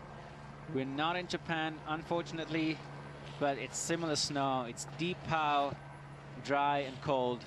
Japanada. And the local Yu Sasaki waiting for his score with a huge first air. Unfortunately, not the best landing though. People sending today. So we've got another few exciting riders coming up, starting off with Aymar Navarro is going to be in the gate next, and his score is 72. He is in 6th place. That is not a bad result at all so far. He has 2/3 of the field has gone already, and he is in the top 6 right now, probably finishing the top 10. And with a field of heavy hitters like that, that is no mean feat. No mean feat, and still there are so many heavy hitters to come. Just to name a few, here is Aymar Navarro, but some others like Ivan Malakov or Stefan Heusel, Loic, Greg, Marcus Eder, and so on. They're still up there. So excited to see what they'll do with this venue. Here we have the local from the Pyrenees, where we're going to be up next in Val Nord, Arcadis. Pyrenees Alps offer so much vast terrain. Incredible. A lot of big mountain riding is possible there, and that's what he's known for. That's going right. for big lines. Absolutely. And just a bit of explanation for people that were watching yesterday. He pulled a wee piece of paper out of his pocket at the end of his run and showed it, and it said Forte Fort Milan. And that was, I'm probably saying it completely wrong, but is saying strength to his friend that he films with, who broke his leg yesterday. Oh, So no, that was what the shout out was for. He woke up in the morning just before the comp, and his friend, or his friend's friend, had sent him a message saying that his friend had broken his leg pretty badly. So it's bad news for his film project, and really heartfelt, big love coming out for Aymar to his friend Milan, I believe his name was. Should stop saying it since I'm probably saying it wrong, but he's got a big heart, this guy, as well as big kahunas for sending big ears. Yeah, just check out South Lines. Go to Google, check it out, because it's worth it. South Lines with Aymar Navarro, and here he is in the Northern Hemisphere. Bale. Usually charging hard. Really good technique. Getting through this top technical section, lining up that same big cliff. We've seen a couple of athletes hit. The Spanish rider. Boom, making it look easy. He had a little bit of hesitation though. It's not his style. Usually he's going straight forward, just like this air. Yep. But that's the thing, would you rather hesitate a little bit or backslap a little bit because you haven't lined up the air well enough? You're right. It's a tough call. Lining up this last one and going off the nose instead. But front punching, man. Oh, no got way. it. I'm sorry to see that, my friend. Super unfortunate. Not how you wanted to finish your run. You were just about ready to celebrate. You're pretty much home. I think he just came a little short, but first we have the look at this big air on top. He didn't maybe not get into it as fast as the others, but very clean and stylish. Another clean drop, and then the bottom section where he just didn't have enough speed to clear that little wind lip in the landing, so he front punched. Flat landing, huh? Oh, what a shame. Yeah, the controller's down on this one. Here we have him waiting for the score. It's always a bummer if you know that you're had a crash. Yeah, that's what he feels like. Oh man, how unfortunate. Aymar Navarro from Spain, Valdaran, the Pyrenean local. Hopefully he can pull some magic hats, or he can pull some rabbit out of his hat in the next two events. Scores are not in yet. They're still discussing. It was a big air on top, beautifully skied. No trick though, definitely no chance for grabbing a top score, because definitely in such a short venue, we've seen a lot of tricks going down. Maybe also from the next rider, Trace Cook. But we might have a hold of score. It's also what the judges have the possibility. They can hold a score if they're not sure and they want to go back and compare it to other runs. So they rather not put a score in and wait for the decision a little later on. In the meantime, we have Trace Cook, the local from Canada. He's not far from here. Nelson is his hometown. Sent it so hard yesterday. Really huge air, coming unstuck, unfortunately, after the landing. You have to know he's the former winner of Wrangle the Chute, which is the same venue here. Truth and Dare, the two chutes here on T1. And he is up for a good run. I'm not sure, I don't think there was any trick in there. He can show some tricks, and he should be, because he needs a good score today. Nice combination of features there. Coming out pretty hot. I wonder if he wanted to try and get back to that bottom air, but ended up going too fast. Really an inventive, creative combination of hits there. I don't think anyone else has done those exact lines. I wonder how it'll go. It wasn't as big, it wasn't as trick-filled as some of the other riders, but still really solid riding, and good to see him putting one to his feet after just coming unstuck yesterday. And I believe that was the same hit, the top one, as we've seen Jan Rosis. But Jan did a beautiful backflip there in the middle section, and the bottom one was definitely, yeah, mixing it up with a new line choice. So the same top hit as our current winner. Control a little bit down below the others, but still pretty green on all of the judging criteria. So I think we'll see a pretty good score here. And I'm happy for that for Trace Cook. He's another guy who was on the World Tour, didn't re-qualify, and has fought his way back on through the qualifiers again. So with that kind of determination and focus, I'm pretty sure he's got a strong, bright free skiing career ahead of him. And let's see how he's gone today. An immediate right now in his semi-local mountain. He's skied this one before. He skied this competition before when it was a 4-star at Wrangell to shoot. He's from not that far away. He's skiing usually in Whitewater Resort. Beautiful resort. I've been there too. And in the summertime, or in his non-skiing times, he's actually a firefighter. So he travels the globe or the continent, and he's called to all emergencies around the country. And he is ending up in 4th place currently with a score of 83, which is a really good one. Very solid score. Nice work, Trace. Really happy to see that after yesterday. Not quite putting down the run you wanted to yesterday, and today making it happen. Really difficult to bring that mental strength back up, so well done, sir. Yeah, I feel like I've been cooking it today with predicting the scores. Just getting too excited about everything. Next one up, another guy who's not unknown. He has been on tour for quite a while, always showing us some stylish and creative runs, and that was a really top run we've seen yesterday of him. Always capable of mixing up with some tricks, especially the 360 we've seen so many times, executing it perfectly. That's right, really solid run yesterday. Be great if you could back it up with one today. He's coming back from injury last season or season before that he's, I think, already finally back to his full strength from. So it's really exciting to see him skiing as strong and creative and stylishly as he always has. Ooh, but that was definitely not the style that we are used to from Connor. Oh man, what a shame how to start up his run. Yeah, getting a bit backseat and washing out on that maybe punchy snow up by the ridge. And he missed his feature on top because of that. Yeah, that is a pity, man. Beautiful shifty in the middle. The style that we've come to expect from him.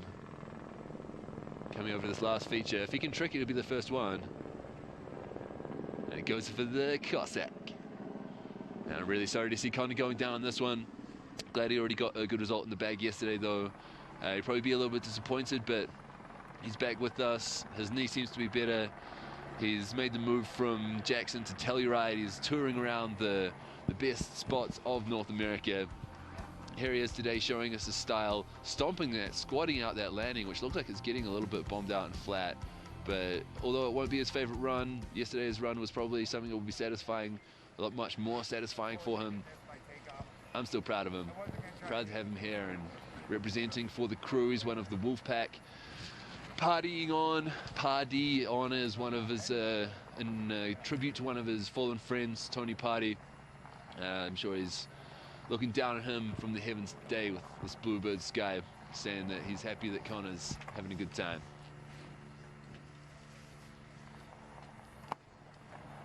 So 44.67 the score for Connor Pelton. 13 after 20 of the riders. 19 of the riders have gone because of that loss of control, just above the exposure as well, which might have also pulled the score down a little bit. But had a great run yesterday. In the overall standings, I think he'll still probably be doing all right. Top 12 go to Verbier, is that right? Top 12. Top 12. So correct. And if you look at the field, which is 25 riders strong, that is an amazingly difficult task to do to end up in the top 12. Yeah. But I got faith. He's got a good result in the bag already and got 2 more comps to go. You can throw away one of your results from the first 4. Maybe it'll be this one, maybe not. Ooh, next one up, straight through the gate, Ivan Malakov, and he showed us one of the biggest airs and cleanest stomps yesterday. So he is a man of wow effect, that's for sure. And he sees takeoffs on huge cliffs that other people just don't see. Do you think he's got one for today? Oh, yes, for sure. He feels good, he feels strong. He had a bad crash last year, which really shook him up. Oh, it shook us all when we saw that, but he is going for another big air. Big. Was that the same as Logan? It could be. It's a little hard to orientate yourself. I think there was a track in there. I think it was probably Logan's. Let's look different than that Cineflex angle, but either way, amazing air. Really solid. He just feels like he's cruising down. Oh yeah, I've done my huge air. Maybe I'll, you know, do something else fun. To be honest, there was a little bit, and just to bring it into perspective, a little bit of hesitation. So I don't think we had Logan hesitate on that jump, but it's very understanding if you have only like 2 meters of margin to land, that you have a little bit of hesitation. Yeah, absolutely. I'm glad that he took a little bit of time to line that landing up right, because it is so pinpoint. That is a sniper landing, landed in exactly the right place, stomped it really hard, and I'm glad that if he needed to hesitate a little bit for that to happen, I'm glad he did. Very similar line to yesterday, though. The nickname he gave it to himself is Ivan Mad Malikov, and although a lot of his moves seem to be mad, but to be honest with you, he's very, very calculated. Calculated madness. Yeah, calculated madness. That's and he loves his skis. They really offer him all the possibilities to hit the big, big airs. And he's pumped. He's psyched. Yeah. Got to the bottom and it's gone exactly how he wanted, I think. So he just loves skiing, you know. You see him every day on the mountain. He's traveling the world with the tour, and he just enjoys skiing all those different venues. And I don't think he was the one that gave himself the nickname Mad. I'm pretty sure there was friends in Russia. Yeah? Yeah, I went to Russia recently, and I was in Shirigesh, which is where he spends November and December before he comes out to Europe. Cormair, I believe, for the season when he's not traveling with the World Tour, and has a lot of respect there as a bit of a superhero, being one of the only professional freeride skiers out of Russia. And yeah, his friends literally referred to him as Mad. They didn't call him Ivan. that was his nickname without anything else, like Ibex. Yeah. Oh, great run, Ivan. Happy camper. We're waiting for the scores. Of course, there was no trick in there, but a huge air. And that's always tough to compare.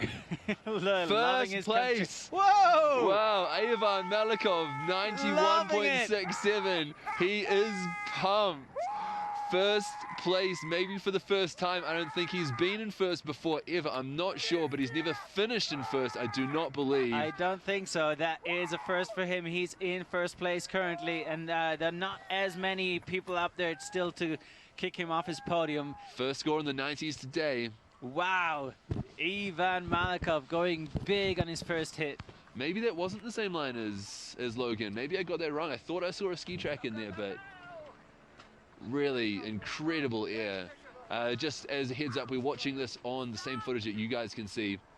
We can see the bottom part of the face from our commentary booth, and sometimes we're watching that live instead of on the screen. But Stefan Heusel on course now. The Austrian from St. Anton, living in Strengen, his home mountain, the Arlberg region, now on course. He has some redemption to do because yesterday on his last air he misjudged the direction and there was no margin of error because he hit the counterpart.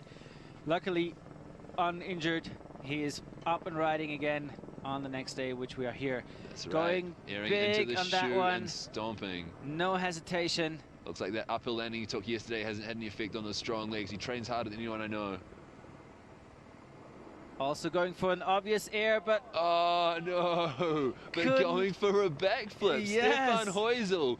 Big ups, big respect. You learned a backflip in your mid-30s and you're in your early 40s and you're doing a backflip in competition, maybe for the first time? I think it is the first time in a Freeride World Tour competition, at least, to see Mr. Veteran Stefan Heusel doing a backflip. Respect. Big ups, sir. Big props. Nice one. Unfortunately, it didn't go to plan. He didn't stick it. But he knew it's a short face. He needs to spice it up. And it was the right timing to do. He just couldn't get the rotation right. Yeah, a few people have struggled to trick off that, and people that are good at tricks too. Fabio Studer struggled to trick there. Christopher Durdell almost under-rotated his backflip, had to wind the windows a little bit to put it straight to his feet. Even Logan Pahoda had some really troubles to get his rotation around. That's right, so I think it's maybe a little bit catchy in the run-in. Maybe you need to turn just on your way in. Maybe it's not as big as people are expecting it to be, or the landing is a bit more side hill. I can't see exactly what it is, but obviously it's pretty challenging. He lost his GoPro on the crash even. I hope the guys saw it. It was tumbling just next to him when he crashed. Oh, did you see that? Yeah. Okay, I thought Drew lost something in the air as well when he aired, but it turned out it was a bit of a tree that he tapped. I didn't see it till the replay that Drew tapped a tree and it left a bit of foliage hanging in the air. Ivan Malikov, our current leader. How do you think Stefan's score is going to line up? Not quite in the same caliber as Ivan, having had that crash, unfortunately. What a start of the season for Ivan, huh? Here we have coming up the score of Stefan Heusel. Unfortunately, another bad luck day for him. 35 points, 3-3. But big ups for going for that backflip, Stefan. Really appreciate that. Oh, yeah. Respect. Cool to see progression still happening.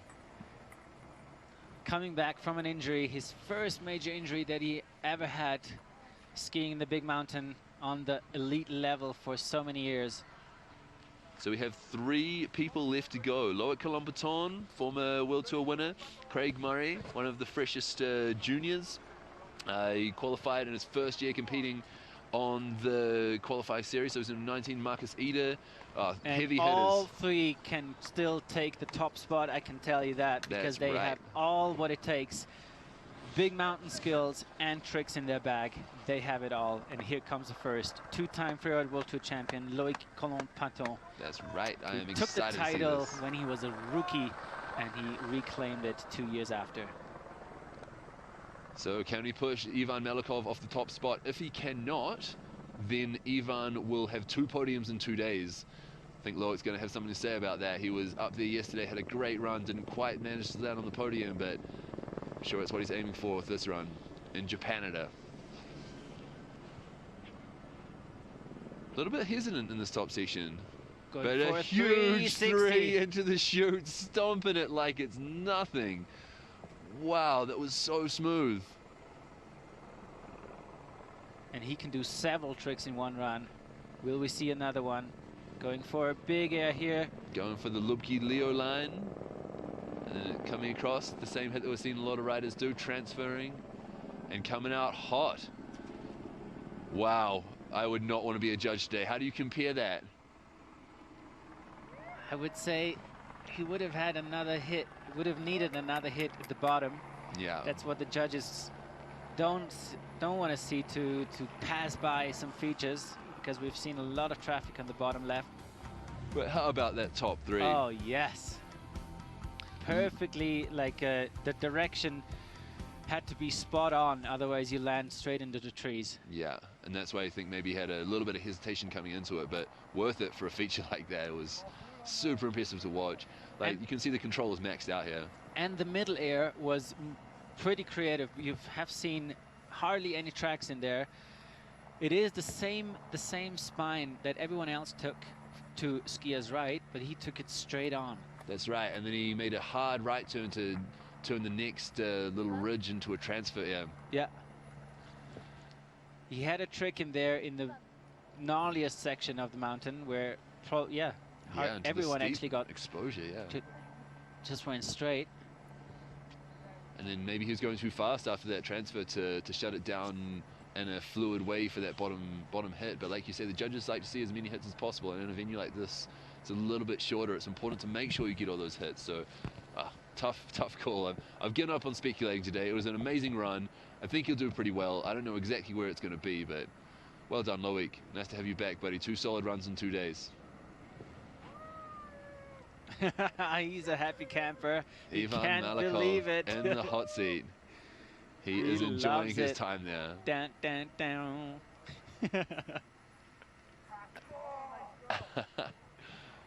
Happiest, friendliest guys.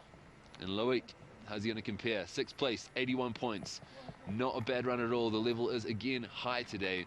Doesn't look particularly stoked. Maybe he's hoping for a little bit better. I guess he hasn't seen the runs that other people put down while he was waiting at the top. I enjoyed it. Oh yeah, absolutely. That 360 on top, that was textbook. I noticed yesterday that hesitation was getting a bit punished, so I wonder if that's part of the reason. Anyway, Craig Murray, I gave him a big up on his way into the course yesterday, but he came unstuck on the first air, so I'm just going to try and be a little bit more quiet. Talk about his history as a rookie, qualifying as an 18-year-old, first year on the qualifying series. He's now 19, out of New Zealand. skiing hard, skiing well. His brother Charlie ran the course this morning, and he's on course, making his way off his top air towards the air that other people have spun, and he's spinning as well with the grab. I believe a little bit of a back slap and washing out. Such a shame. Such a beautiful spin. Man, he looks so solid in the air. Such technical terrain to do that spin there. Looked so comfortable and confident, putting his hand to his ski even if he didn't get the grab. I'm not sure, maybe he did, but I thought he had that landing is getting a bit bombed out, but other people managed to stick it. It's maybe there's certain places that are easier or better than others, and Craig putting some deep turns and getting pitted. Really sorry to see that. That's frustrating. Every one of us knows the skill level that he has, and we're expecting so many things. Look at the beautiful he did get the grab. Super nice. Gets a little bit bucked, maybe lands a little bit cross hill and can't quite hold on to it. And as you said, we had a lot of riders going down exactly that spot there, and so he probably landed in another bomb hole. Aaron Styles still up. Yeah, and still smiling. It's such a great kid. Yeah, you'll be back, mate. You got another 2 competitions to go this season. I know you're a talented person, and I'm enjoying the New Zealand free ski stick you have in your skis.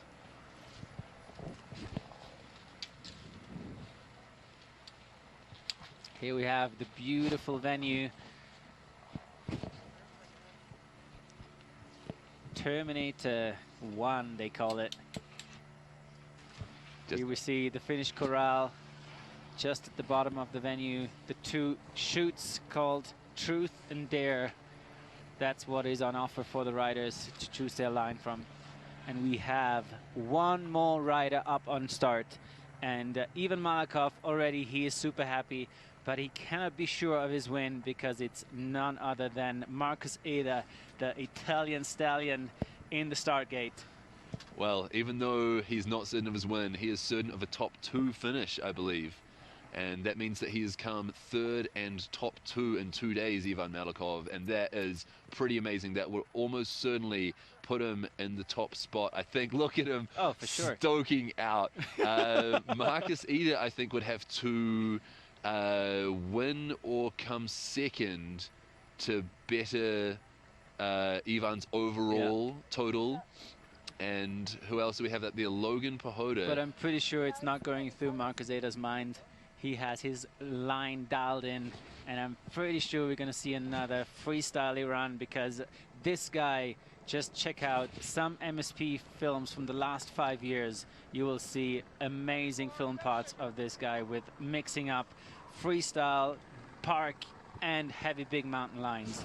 It's incredible. That's right. The Ushba movie from last season with Leo, Sam Anzmadden, and Marcus Eder was amazing, and he tricked everything in the big backcountry of Georgia before climbing the highest mountain there, higher than Mont Blanc. So very talented all-around skier. Let's see what he's got for us today. And going to a different section of the venue from other people, and creative air through there too. Really cool to watch from the Cineflex footage. Gives a better perspective on how steep it is.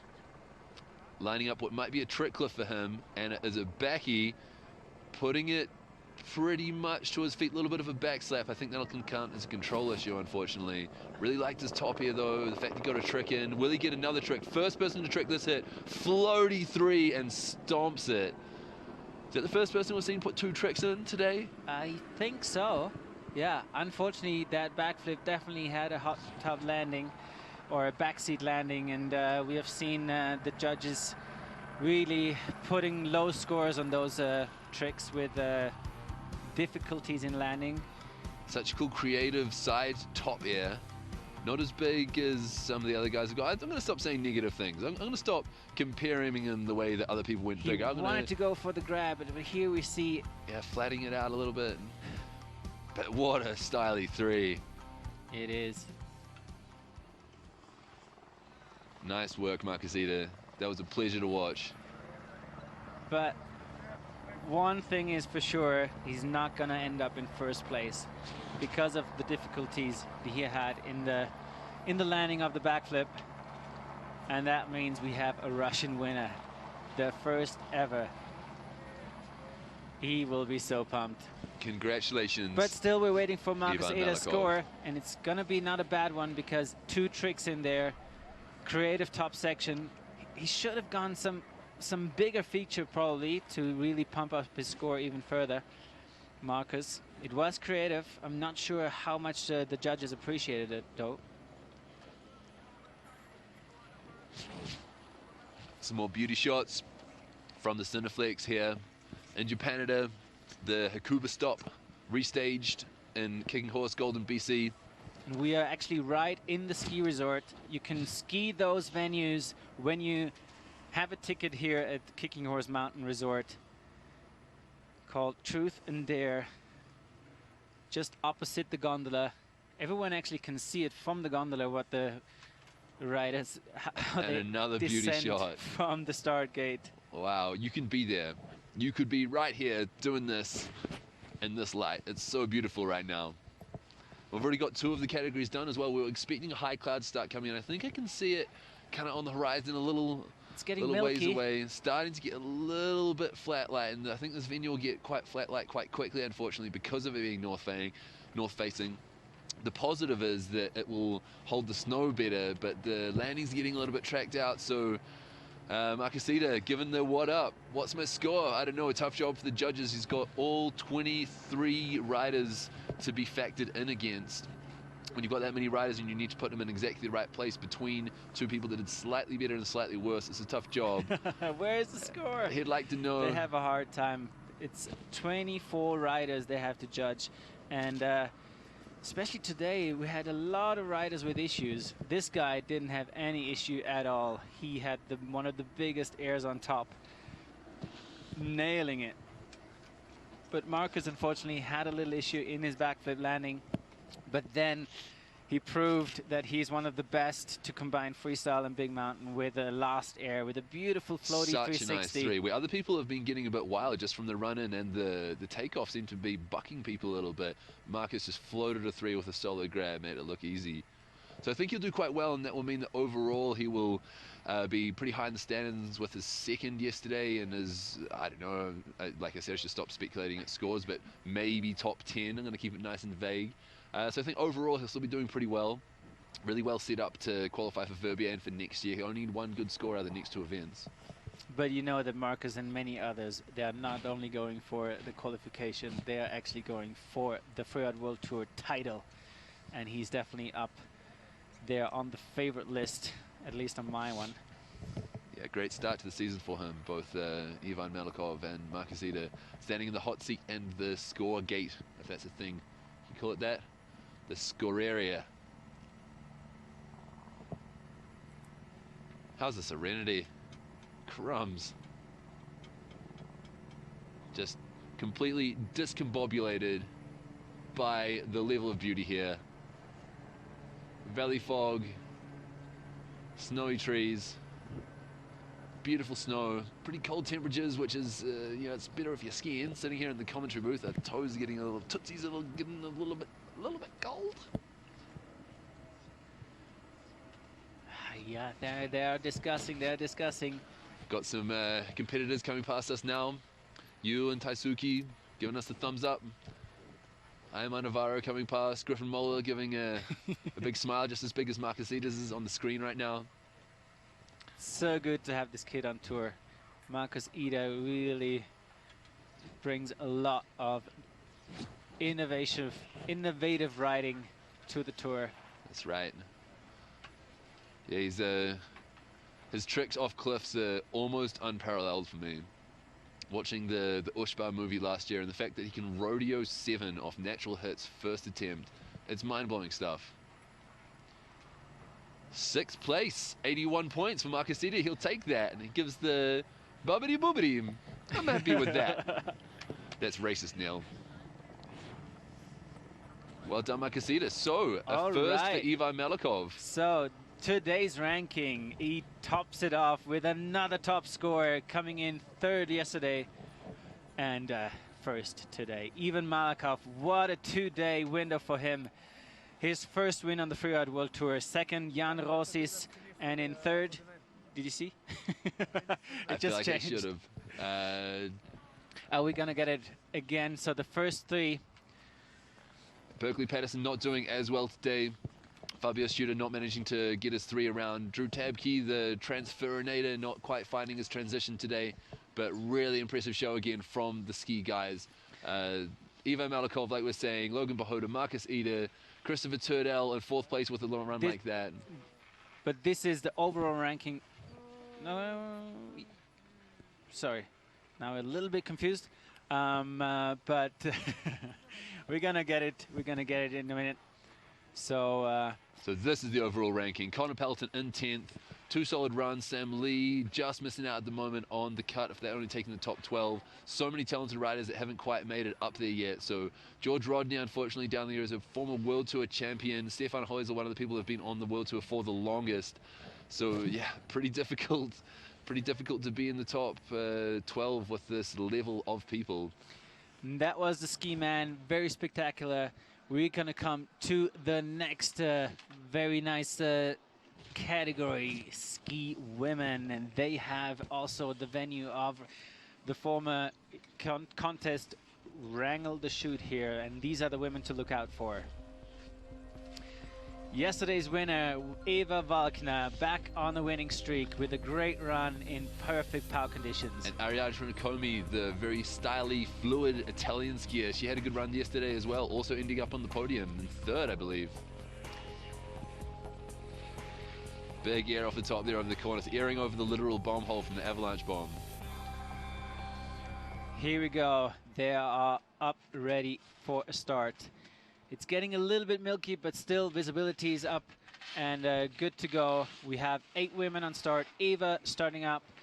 Ariana Tricomi, the young gun. Current Freeride World Tour champion Lorraine Huber in 3rd. Kali Sevell from Canada, local, in 4th. Jackie Passo in 5th. 6th, Rachel Croft, the rookie, and Hazel Birnbaum and Elizabeth Gerritsen from Switzerland, topping or ending things off today on the Wrangle the Chute venue. Pretty heavy-hitting female ski competition here as well. Really talented riders. I think that one of the standout features for this women's ski event this time is that they like to go big. There's, like we've always said, there's people that like to go big, there's people that like to style it out, and the level of sendiness of this women's ski category is high. Jackie Passo, one of the veterans these days who, wow, some of the airs that she has sent in her time are ginormous. Kali Sevell, really impressive rookie last year, looking super solid in steep terrain. Elizabeth Gerritsen also really styly. So a really good combination of sendiness, styliness. And I think we can see some big airs today. It looks like we already have Eva Valkner on course. She's dropping in, coming down the ridge, a former Freeride World Tour champion, defending Verbier Extreme champion, coming from the sunny side of the ridge over to the shady side, lining up her run in and dropping on into the good POW in Japanada, Hakuba, restaged here, and Kicking Horse, Golden, BC. The snow quality is good. You could be in either country, either continent, as she gets down into the steep part of the upper section of the venue. It's pretty exposed through here, pretty rocky. Few bushes as well as she tries to find her run in. Top cliff, stomping that. Not the biggest I've seen her do, but it looks like she's lining up something else down here in the steep, technical, ridgy zone where we've seen some of the snowboarders go especially.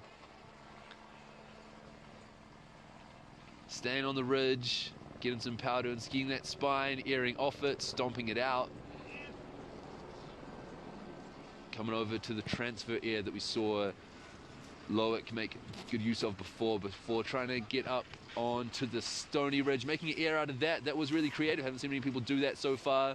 And Eva Valkner ripping out the bottom. Solid riding. I can't help but feel that she didn't quite find exactly what she was looking for in that run. She kind of seemed like she was searching and lining up a bit. She definitely had some great airs in there. It was creative riding. It was really solid. Got her skis off the ground while staying in good control too. So I think that'll be all right for the score. It's certainly not a bad run at all, but I feel that she was looking for a little something more. Doesn't exactly seem to be celebrating in the finish line as she usually does if she's happy with her run. Yeah, she's an experienced competitor, so she knows when she is putting down a good score. Great feature in the middle there. And you can see that the line and fluidity bars are both a little bit down, unfortunately. I think that's a reflection of what we were just talking about before, that we've seen her go faster and bigger, more confidently. So 70 to start off with. That worked out pretty well for Penfield. He was a 71st in the snowboard guys category today, but yesterday in the guys skiing category, a 70 wasn't enough to get you on the podium, not even really close. So it's a bit of a score you give someone to give yourself a lot of room as a judge to make sure that you have lots of space above and below to fit people into the 100-point range, depending on the quality that we see from the rest of the field. Next one up, the Italian Ariana Tricomi, a young gun from Alta Badia, and currently riding resident in Innsbruck, still representing Italy. And she's one of the more stylish and creative riders amongst the women's ski category. That's right. Speaks a lot of languages too. 5 or 6, I believe. Up and riding, heading over to the skier's right side, as we've seen many drop in before. Very smooth, controlled, fast riding, quite aggressive as well. She's one of these people that has forward-mounted powder ski so she can do tricks, but still seems to manage to ride aggressively with good technique. And I don't really know how they do that, but a little bit jealous. Here she is cruising through the trees, not having hit the big feature yet. They're about to come. Same feature as Eva, I believe. Got there a little bit more quickly. And putting in a shifty, going for the grab. Going for that same bottom feature that we saw her Italian counterpart Marcus Ida spin off. Going big from that one. Really top to bottom, fluid run. Not the biggest features, but definitely up there in the fluidity. Nice one, Ari. A little bit faster than Eva, maybe, but Eva, I think, got into slightly gnarlier terrain and had a few more hits. Really quick. The judges liking the fact that the line was a little bit more difficult. The fluidity control, air and style, and technique were all up there, all green, all looking good. So it sounds like from those bars that she's probably going to have a better score than Eva. Fluidity plays a big role in spectating. Like if you see a rider continuing in the fall line and just keeps adding features after feature, and that's why her score is 82 points, currently in first place. Yes. Nice. Great skiing. Well done, Ari. Aiming for another podium today. Could be 2 podiums in 2 days, just like your Italian counterpart. Or no, Marcus didn't podium today, but he's top 3 overall. So the Italians, the only 2 Italians having a good run so far. I think Italy's underrated as a skiing destination. It's got some big mountains and good snow, and people don't really think about going there, do they? Oh yeah, they have some amazing mountains. Lorraine Huber up next, skiing out of Austria, skiing out of Aalborg. The Australian. Yes, she has some roots in Australia, but grew up skiing in Lech-am-Arlberg, Austria. What a breeding ground for great skiers. That's right. Taking that top air smoothly and confidently, lining up another one. Getting over into the technical section. She was so bummed about her line yesterday. She couldn't put it together, and now she wants to prove that the solid skier that she is. Another little air in the middle here. Enjoying some of the good snow. Another air.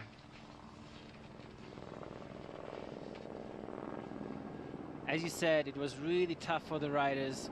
Yesterday had a competition and then also had to combine a face check for this venue today, and that was late in the afternoon, so they only had half a day, not even, to go and prepare their run. So it's so hard to orientate yourself in there. That's right. They were face checking yesterday's venue before the competition. They did the competition yesterday, then yesterday afternoon they face checked this venue. Had a little bit more time to face check this morning, not much. Most of it was from the top, and it looks like Lorraine maybe had a little bit of a tough time finding a line she wanted to do, maybe couldn't find it exactly today, maybe just wanted to get down and put one to her feet to make sure she had a couple of results in the bag. Yeah, I think she had a crash yesterday, so now she's sitting third with 63.3. Not a bad score. Showed us that she does ski well. We know she can go bigger than that as well, and I'm sure we'll see that again from her in the near future. Probably the next stops now that she has a score in the bag.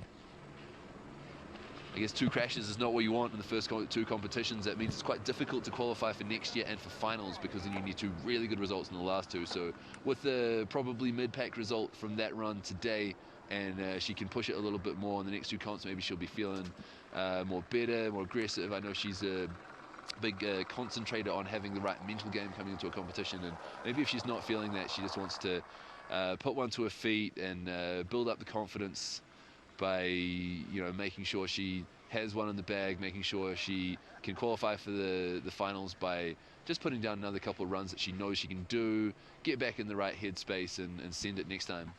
Next rider up, the local from Canada, Kylie Sivell. Already up and running. On course. Really With friendly local lady. Some mogul background. Always good for some surprising new lines and steep terrain she's getting into at the moment. And it looks like the visibility is getting a little bit flat in there. I wonder if that's playing a part. Ooh, Catching her out now. Going for a little bit of a slide. Losing a ski, unfortunately. But looks like she's all right. Yeah, she could stop her fall and just before she got over the rocks there. Yeah, the Cineflex zooming out a little bit to see that it's good that she stopped there. Oh, Kylie, I'm glad you're right. I believe you podiumed yesterday, so you already got a good result in the bag for these 2 stops here in Kicking Horse. This one being the Hakuba stage, restaged in Kicking Horse Golden BC, Japanada as we're calling it. So maybe because it's not the Canadian official stop, Kylie hasn't got quite the mojo running through her veins as she did yesterday when she podiumed, and looks like she'll just cruise out now. She'll receive a no score for losing a piece of gear. If you lose your skis or take off your snowboard, you receive 0 points, and unfortunately a last place, maybe equal with another person. But enjoying the snow now, cruising on out. Doesn't look like a bad time. And next we have, in the start gate, the lady, the myth, the legend, Jackie Passo.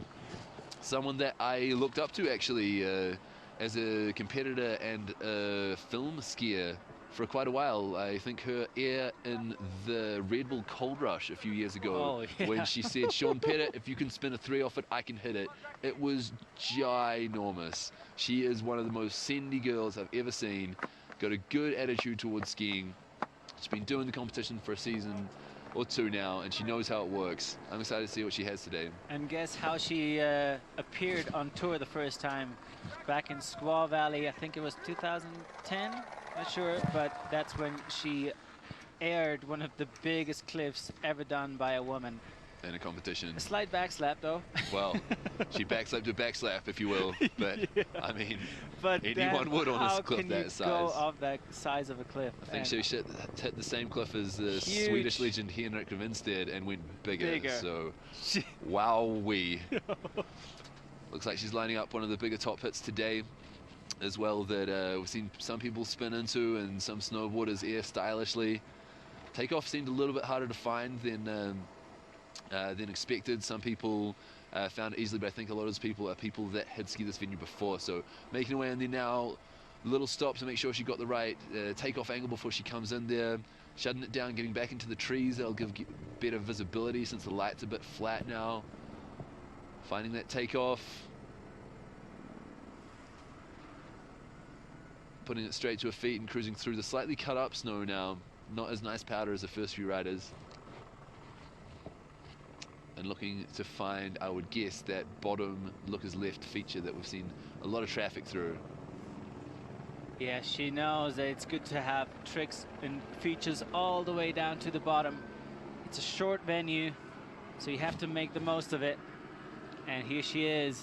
So how do you compare that? How do you compare that to people? Pretty sure she's happy with her run. Yeah, although the little hesitation on top, she definitely wanted to to get in there a little quicker, but she wanted to play safe because it is a gnarly part to get into. Yeah, because I mean, Ari and Eva skied more quickly and fluidly, but didn't hit anything near the size of the features that Jackie was doing. So difficult job for the judges there. It's a fluidity versus control and size of features. That's the air and style category. So getting a hug from her husband there, Rainer Bakkered. He had a good run today. Getting away from the hot seat sitter, Ari. She's giving Red Bull some props. I don't think she's sponsored by Red Bull, but yum, Red Bull. I'm excited. I'm sitting in the hot seat. I'm going to drink me some caffeine and some sugar. Getting a hug from Kylie Savell. It's awesome to see Kylie so smiley. She knows she's got a result in the bag from yesterday, and she knows she'll be back. She's a really friendly local competitor who makes her own one-piece suits and was rocking out in one of those last night. Jackie Passo with her home mountain, Åre, Sweden, coming in third currently with 67 points. The hesitation before her first air did definitely cost her some points. Otherwise, what a top run. Very difficult entry section and another 2 airs at the bottom one. This has been consistently unrewarding of hesitation these last 2 days. I think it's, like you said, it's an objective thing that you can quantify. People sometimes say 1 point per second that you stop. And out of 100 points, that can add up pretty quickly. So Rachel Croft, next in Startgate. What do you have for us, Rachel? You are kind of a rookie on tour, but I wouldn't call you a rookie of a skier. She's definitely experienced. She has been on the qualifiers before, then dropped off, did some coaching of the junior freeride team in Winter Park, Colorado, and now got her motivation back together and qualified for the Freeride World Tour 2018. I think she's competed on this venue before. I think it might have been one of the only ones that didn't go so well for her last year on the American 4-star qualifying tour. But straight lining through that chute. Wow, she's going fast right now. Wow, come on, girl, hold it together. You got this. Holy crap, that was a fast run. That was the fastest run of the day. She's already at the finish. Oh, does that count? Does it count? That is the big question. What? What was she thinking? God. That was psycho. Let's get this over as quick as possible. So just straight line the entire venue. Oy, oy, oy. Oh, and that's it. Last said year, she crashed. Well, she didn't crash. She lost a ski and pointed it out. Isn't that what happened? I think so. Oy, oy, oy. What a run. Like, if you timed her, that would be just a few seconds. Oh, fluidity maximum. Put that bar all the way. Push that knob right to the end. Oh, man. I'm speechless. She had to shake the head I'm herself. lost words. But what happens now? She crashed just before the finish line. I think she crashed through the finish line. I'm afraid for her. I think that this definitely counts as a crash. Yeah, it looks like it does. 42 points. Still, she got a lot of points for the fluidity. Yeah. If she just... Not many tricks in there, though. No, not a lot of tricks. But, you know, if she had managed to hold on to it through the finish line, I think we would have been looking at a pretty competitive score, although a very difficult score to comparisize against those who did airs and got into technical zones. But even so, big ups Rachel Croft. Definitely a different approach to every other rider that we've seen so far. And now, Hazel Birnbaum, another strong rider out of USA. She's a favorite of mine to watch. Mares. Also rocking out in not homemade onesies, but super rad pajama suits. It was a colorful riders meeting last night. Hazel Birnbaum with one of the strongest entries to that, not competition, but fun playoff, I might say. She lets her skiing and onesies do the talking, and here she is on course, lining up the top section as she looks to be going towards, for now, the same entry air as Jackie Passo, but taking it from a different angle as a double through into the chute. Yowza! Wow, shutting down the speed. Really well controlled in that Not even bumpy, shutting down the speed. She just keeps rolling. staying in control and flying out the bottom here, almost rivaling Rachel Croft's level of speed at the bottom. But very much in control. Wow, that combination the riders, the judges really love to see. Yeah, nice Great work. technique, great visualization. Visualization. Of the venue. Yeah, doubling down through that top section. Has someone else done that? No hesitation. Wow, what a great run. Yeah, that was really solid, Hazel Josie Birnbaum. Thank you. I can't stop. Can't stop. One stop. Line score a little bit down because she didn't hit the features at the bottom that other people managed to shut down the speed for, but very smooth, controlled, fluid and fast.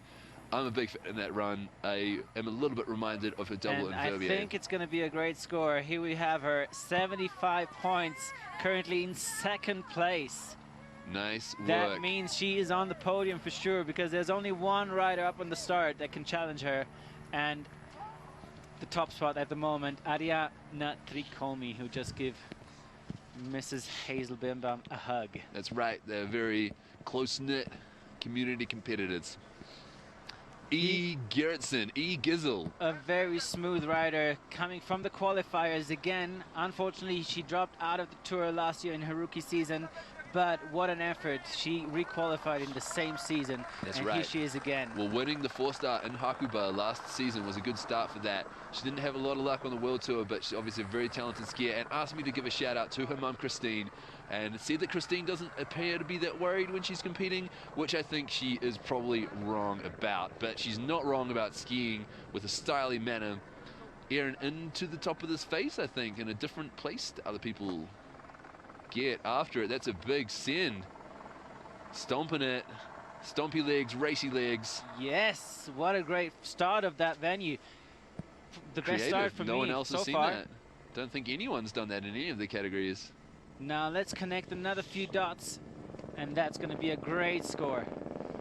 Airing into that same pocket from a different position as a lot of the other guys and girls, meaning that she is also sending it super fast, but avoiding the bomb holes in the original landing. But seems like a long time ago now. She's already in the finish, choosing not to try and get to that air on the looker's left, skiers right of the venue.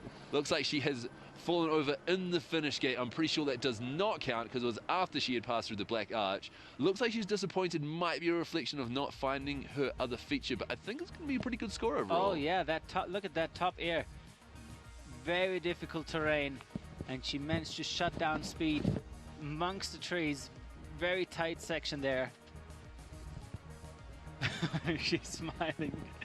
But you're right, I think she was missing out a few features at the bottom. Not sure if she got a little lost, but anyway, she pointed it. Well, that's the thing. She pointed it and didn't look like she was lost. Like, to me, it seemed like she just decided to go real fast at the bottom. And the worst thing is, if you try and make it to a feature, stop, hesitate, and don't do it. I think that'd be a lot worse. You're spot on. So I'm pretty sure that's going to be a top score as well. And I see her on the podium with that run.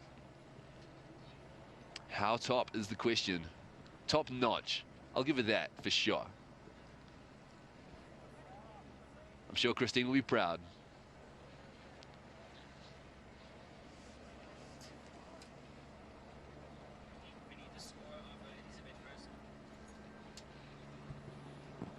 So we are getting through the categories now. We have almost completed Ski Woman once we get the score back from Elizabeth Garrison, E. Gizzle. We will have, after that, Snowboard Woman, I believe. Exactly. We have only one more score to drop for the Ski Women category.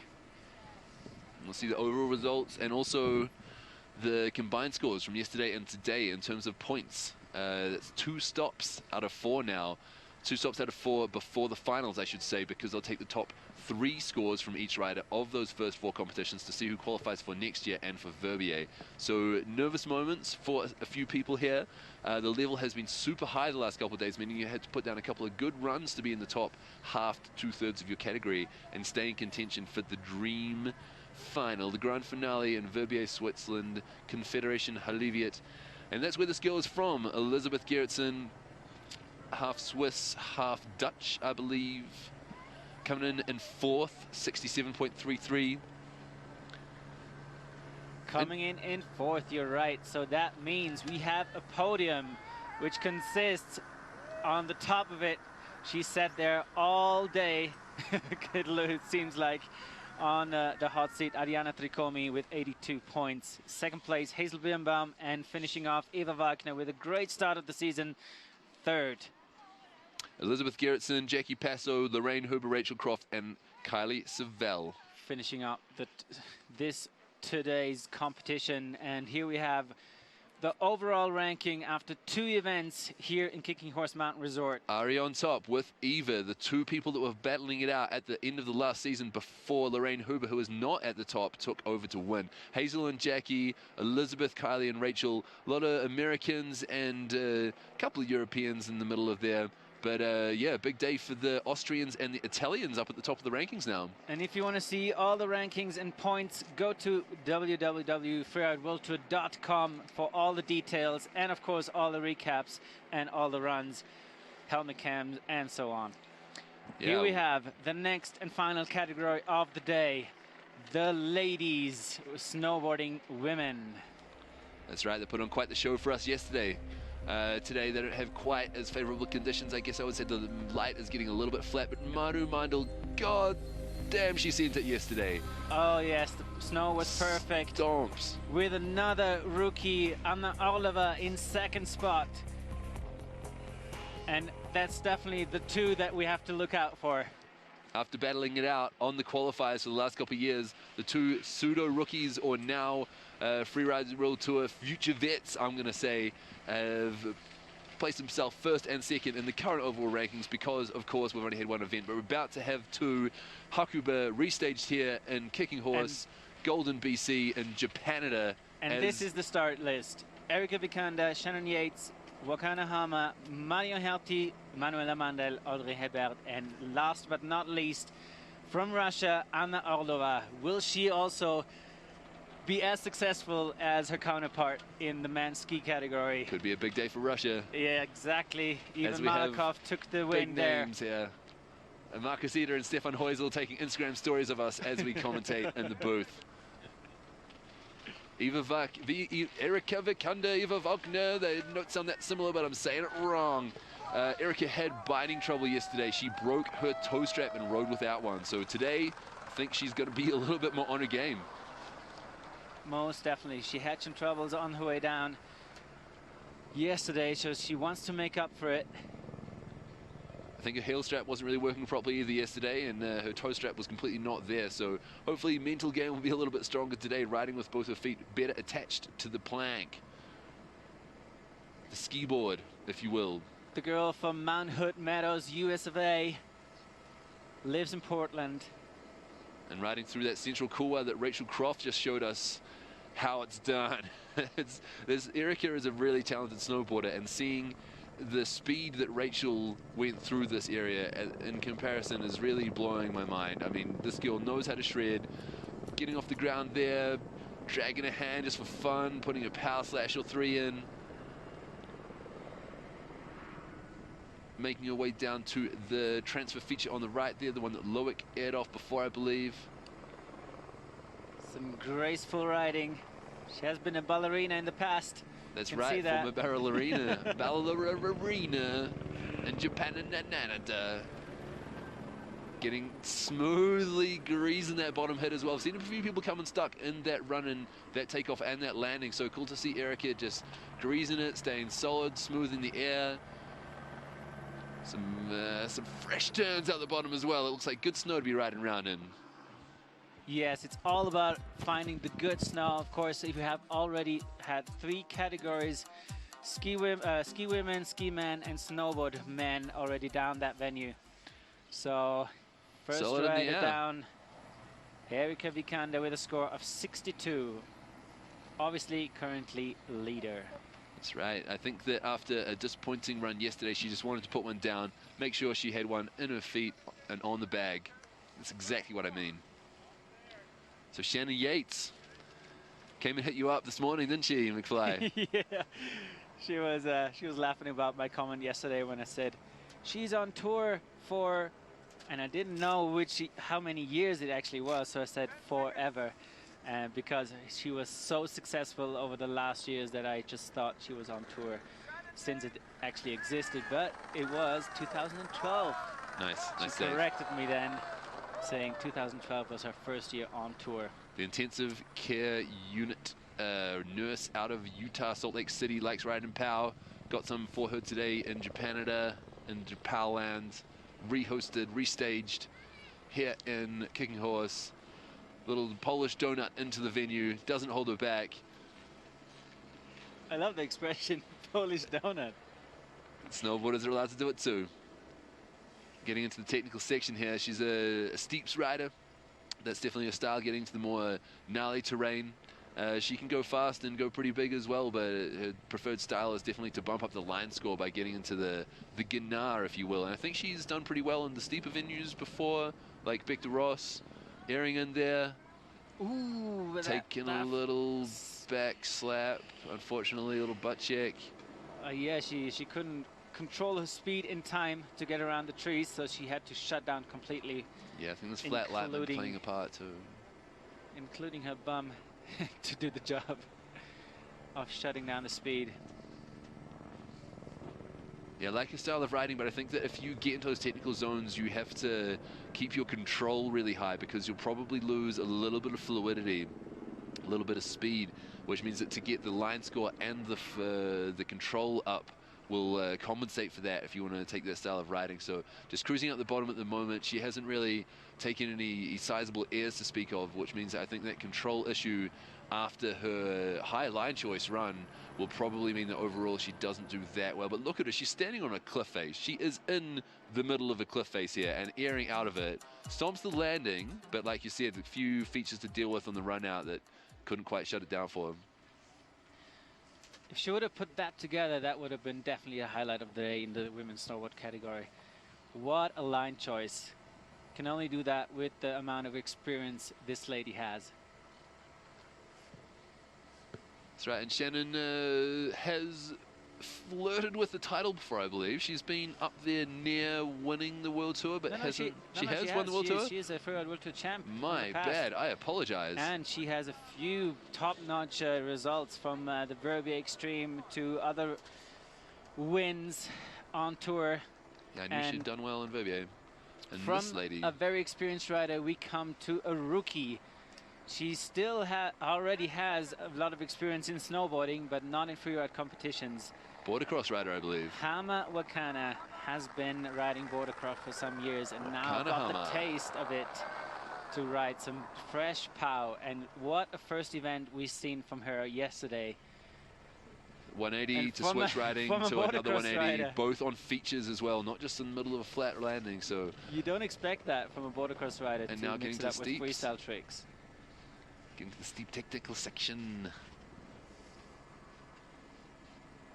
Making sure she's lined up at entry here.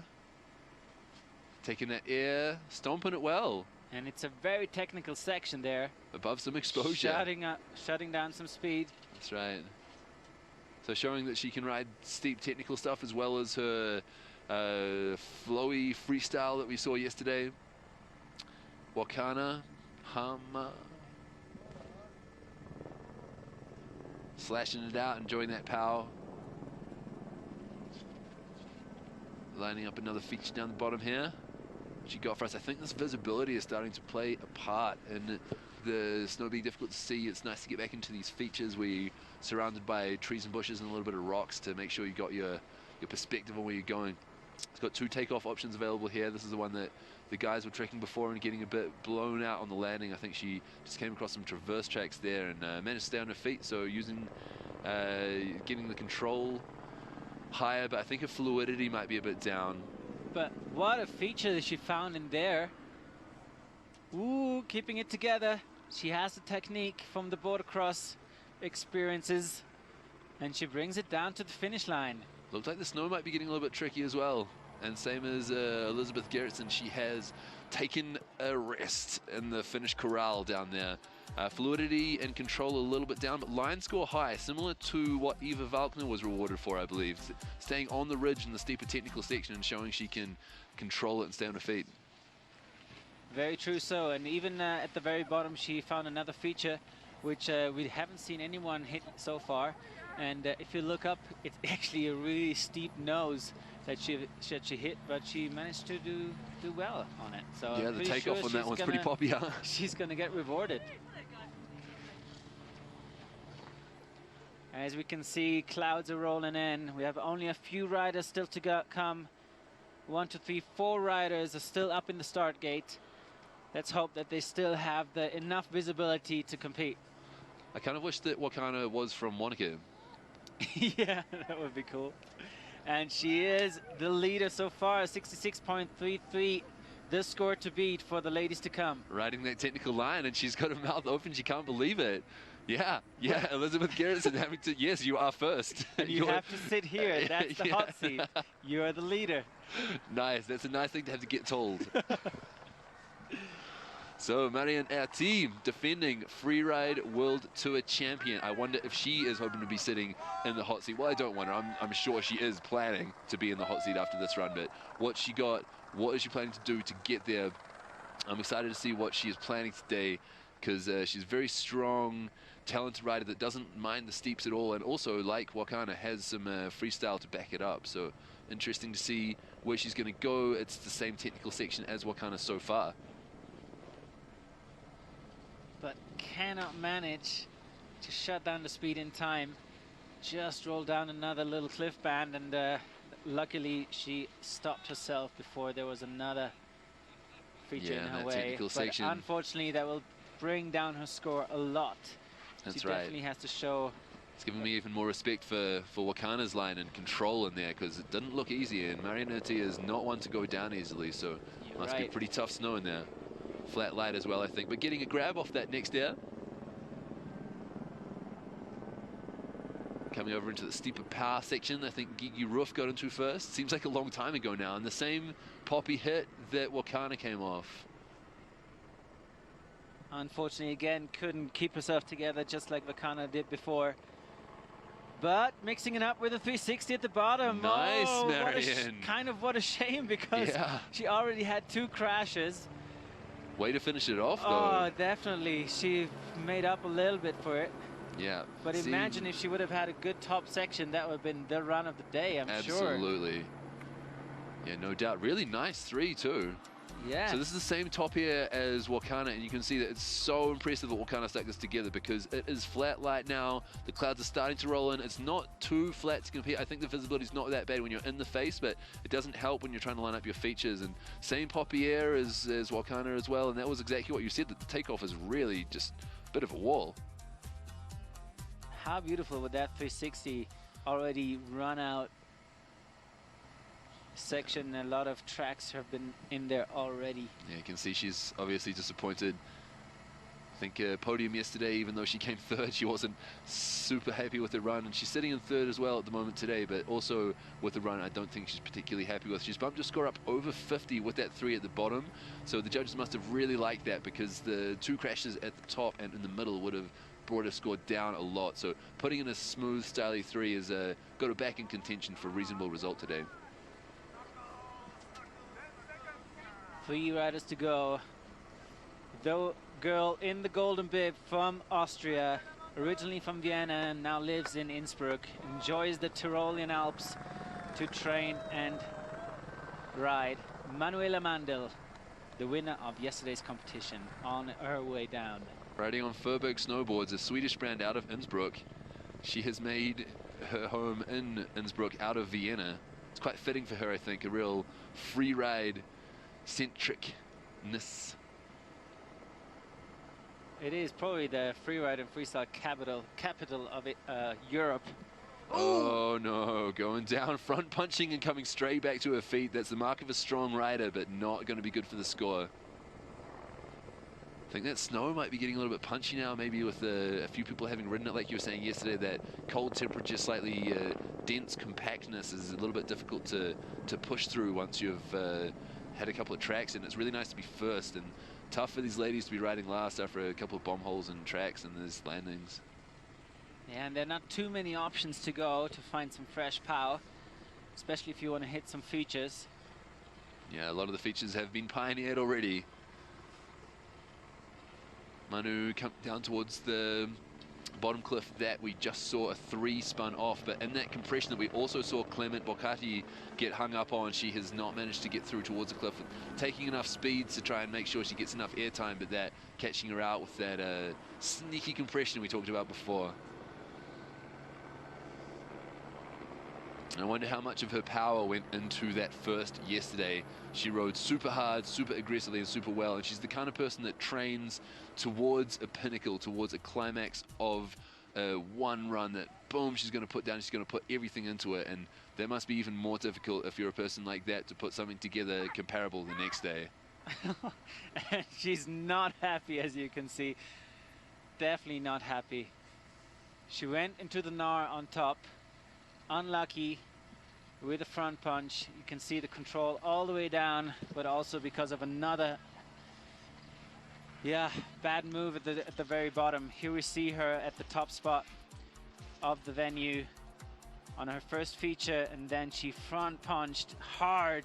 Luckily she got back on her feet and managed to control her speed again, because it's super steep in there. Yeah, like I was saying, front punch is a sign of a strong rider. If you're going for a stomp and you front punch, you're never going to backslap. So 36.67, 5th place. She knew that was coming. She's had a couple of crashes already. And after first yesterday, she still won't be doing that badly. Overall, I think she'll be up there. She can throw one of her 4 results away. She will have 2 more competitions to add to her first that she got yesterday. I don't doubt that she's got a good chance to qualify for next year and for Verbier. But now, let's see who we got up next in the start gate. It is the local Audrey Hébert. She's from Banff, very near from here. It's 2 hour, not even, 1.5 hours of driving. Local enough. Local enough, that's for sure. The Canadian Audrey Hébert. She wasn't with us in Hakuba, Japan. But she's here in Japan. There was an incident with a car accident, actually, of her boyfriend, and so she wanted to stay home and take care of him. He's definitely watching right now. He's doing fine, by the way. Yes, that's. And so was Audrey. A nice little air out of that chute. Got a little bit hung up above that, though, coming into that chute with the hand down, maybe more than that, but a nice air out of that chute into this main face where you can see the lights getting a little bit flatter and the snow's getting a little bit more chopped up, so showing that she's a solid rider, good control so far, good fluidity, but needs to get another couple of features under her belt to make sure the score is up there. She seems to be confident riding in those trees. She has been riding this competition venue before in Wrangle-the-Chute, which she won a four-star qualifier, and now competing on the Freeride World Tour in the 2nd year. Keeping it cruisy, solid run. Same poppy air as both Wakana and Marianne, but unfortunately going down, taking a little bit of a back check there. She seems a little bit disappointed. Already you can kind of tell in her body language that she didn't seem that psyched. Not sure, maybe yesterday still on her mind. It's difficult to get back in the mental zone, but such a sweet top section. Yeah, technical area, definitely. Looked really solid there. But yeah, taking a back check, it won't be that good for the score. Yeah, like I was saying, 2 comps in 2 days. It's tough for the riders, tough for the organizers. I'm really stoked that we're getting this thing done. It looks like we're gonna get it done. The light is starting to blow out a little bit. We've only got another 1 rider to go, Anna Orlova out of Russia, that could make it 2 wins in one day for the Russian crew. We still have a Japanese rider on the top seat, on the hot seat, potentially winning this event, which is originally due in Hakuba, Japan, but we had to restage it here in Kicking Horse Mountain Resort. And Audrey getting 42 points as a result of those 2 control issues. Started really well at the top with that, getting to a tight chute and airing on out of it. So impressive riding there, but unfortunately a little bit of a lack of control lower down. But the judges are really, really big on that, because there's all for qualifying for the finals where you're pretty much not allowed to crash. Here comes the last rider out of the gate from Russia, Anna Orlova. She got a wild card for this Freeride World Tour 2018, and very deserved one, because she was runner-up for 3 or 4 times in a row on the qualifying series, always riding strong, just cut short every time, and now she has the chance to play with the big league. and she has proven to be here for a reason, because she came second yesterday with a really strong run. Super solid riding yesterday. Aggressive, fluid and smooth, exactly what the judges are looking for. So Manu Mandel first yesterday, crashed today unfortunately, so won't be on the top spot. Anna Orlova could aim for a podium. You know, if she gets that podium today and with the podium yesterday, she could well be looking at the top spot overall. She's on course. Like you're saying, second in the qualifiers 3 or 4 years in a row, and she's been fighting for her chance to get here, and really excited to see a podium straight up, and also excited to see what she's got for us today. The last rider of the day, not easy with the light and the snow conditions. They start to deteriorate, but I'm sure she's still got some things up her sleeve and in the bag. The top section, everywhere you go, is very steep and technical.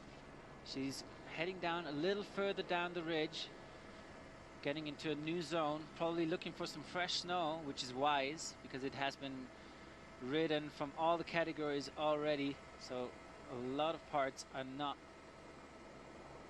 covered with fresh snow anymore, and that's what you want. Oh, unfortunately clipped the tree on the way down. Yeah, going through a similar zone to her compatriot Ivan Melikov, trying to do an air over some trees, and it looks like she's clipping one, and the takeoff of the landing hasn't done her control any good in terms of the score. Not done yet though. Will she be able to make it up? There's still some vert to play with. Lining up another air. Nice one. To a beautiful pocket. Yeah, that was really smooth. Shutting down nice, speed another in time. air. Very nice Good technique. combo. There. Wow, and another air as well. That'll be bringing the score back up. It'll be interesting to see how this plays out. She's got another hit left. Going back off the nose of this one. I haven't seen many people do that. Can she stomp it? Yes, she does. Can. What a run, top to bottom. Unfortunately, the top section, she had some issues, but she, in my eyes, she made it up for it. I think so too. It's going to be a tough job for the judges. How do you compare Wakana's run with that? I think this was a little bit faster. Wakana's rode a maybe a little bit more technical section. This maybe had some larger airs, or at least faster airs. But with that control issue, how do you compare it? I'm glad I'm not a judge right now. But I think that cost her the win on top. The rest was beautifully executed, and I would not be surprised if she is finishing up in second place, because in my eyes she made up for the mistake on top. Could be a podium. Really strong Could be finish. 2 podiums. Not that far in the green on the line, air and style technique and fluidity bars, so I'm not exactly sure. This is a tough one to call when you're comparing apples and oranges. Just an indicator, so it's just what the judges give us a little bit of a hint, you know, what the score is probably based busy on, doing the actual scores but, as well. Then they're busy doing the scores, exactly. Well, that is it. We have had all the riders down. We're waiting for the last result from the women's snowboarding to be able to see where we put those people in that field and get the overall results as well. But good work, team. Wow, that event ran super quickly. The cloud is starting to come out now, come in. The light is getting a little bit flat. Still great riding to be out here in great snow, but yeah, it's pretty cold as well. Last rider, Anna Oliver, still waiting for the score. All the competitors are also gathered around the fence and checking what score is going to be in the end. Yeah, overall rankings will be important from now as well. Yeah, as well. So Wakana Hama in the hot seat right now. She is warming it up, and I'm pretty sure she's going to stay there, which would be just textbook because it's the Japanese event here, restaged in Canada. That she got a wild card for winning the 3-star in Hakuba. It would be very fitting. It's 51 for Anna. 4th place, just missing out on the podium. Like you're saying, that crash at the top really hurt her score. See the full results. That really hurt her score. Unfortunately, it didn't make up in the judges' eyes. So, Erika Vikander coming back yesterday, but it was the day of Wakana Ham winning it, 66 points, technical and controlled. Erika second, Marianne Ati third, even though she wasn't particularly happy with the run. Anna, really sick run, but unfortunately coming unstuck at the top. Shannon, Audrey, and Manu, I don't think we're particularly happy with their runs, unfortunately. Overall results, how does it stack up with yesterday's competition and today? Who do you think, Fly? Yeah, it is. Hama Wakana. She had 2 top results. Anna Oliver followed in second. Marion Herty in third. The top 3. I wouldn't have guessed so on the first event, but here we are. Manuela Mandel taking the win yesterday, but not a good run today. So up in fourth, Erika Vikanda, Shannon Yates, and the local here in Canada, Audrey Hebert, finishing in 7th at the moment in the overall rankings. So the defending champion sitting 3rd overall, and the wild card currently winning first after 2 events.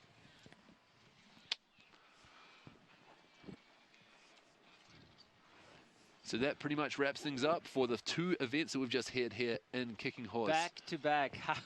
After a waiting period of more than 2 weeks, now, boom, boom, we had back to back 2 great events. Amazing, amazing talents throwing down the mountains here in Canada, Kicking Horse Mountain Resort, and it's all within the ski area. What a great resort it is. Yeah, especially the fact that they opened up Ozone for us yesterday. It's been closed since 2003. So to have that as a competition face for all the riders, and myself to forerun, yes, thank you. It was a pretty special experience. I've really been incredibly welcoming, generous, and helpful here in Kicking Horse. In Golden, beautiful British Columbia. We've got Japan done today as well. The Hakuba stage restaged here. And next up, we are going to be off to Andorra. Andorra in the Pyrenees. I'm looking forward to that. Beautiful people, good food, and great terrain. We're looking forward to that. And here's a little clip what we can expect there.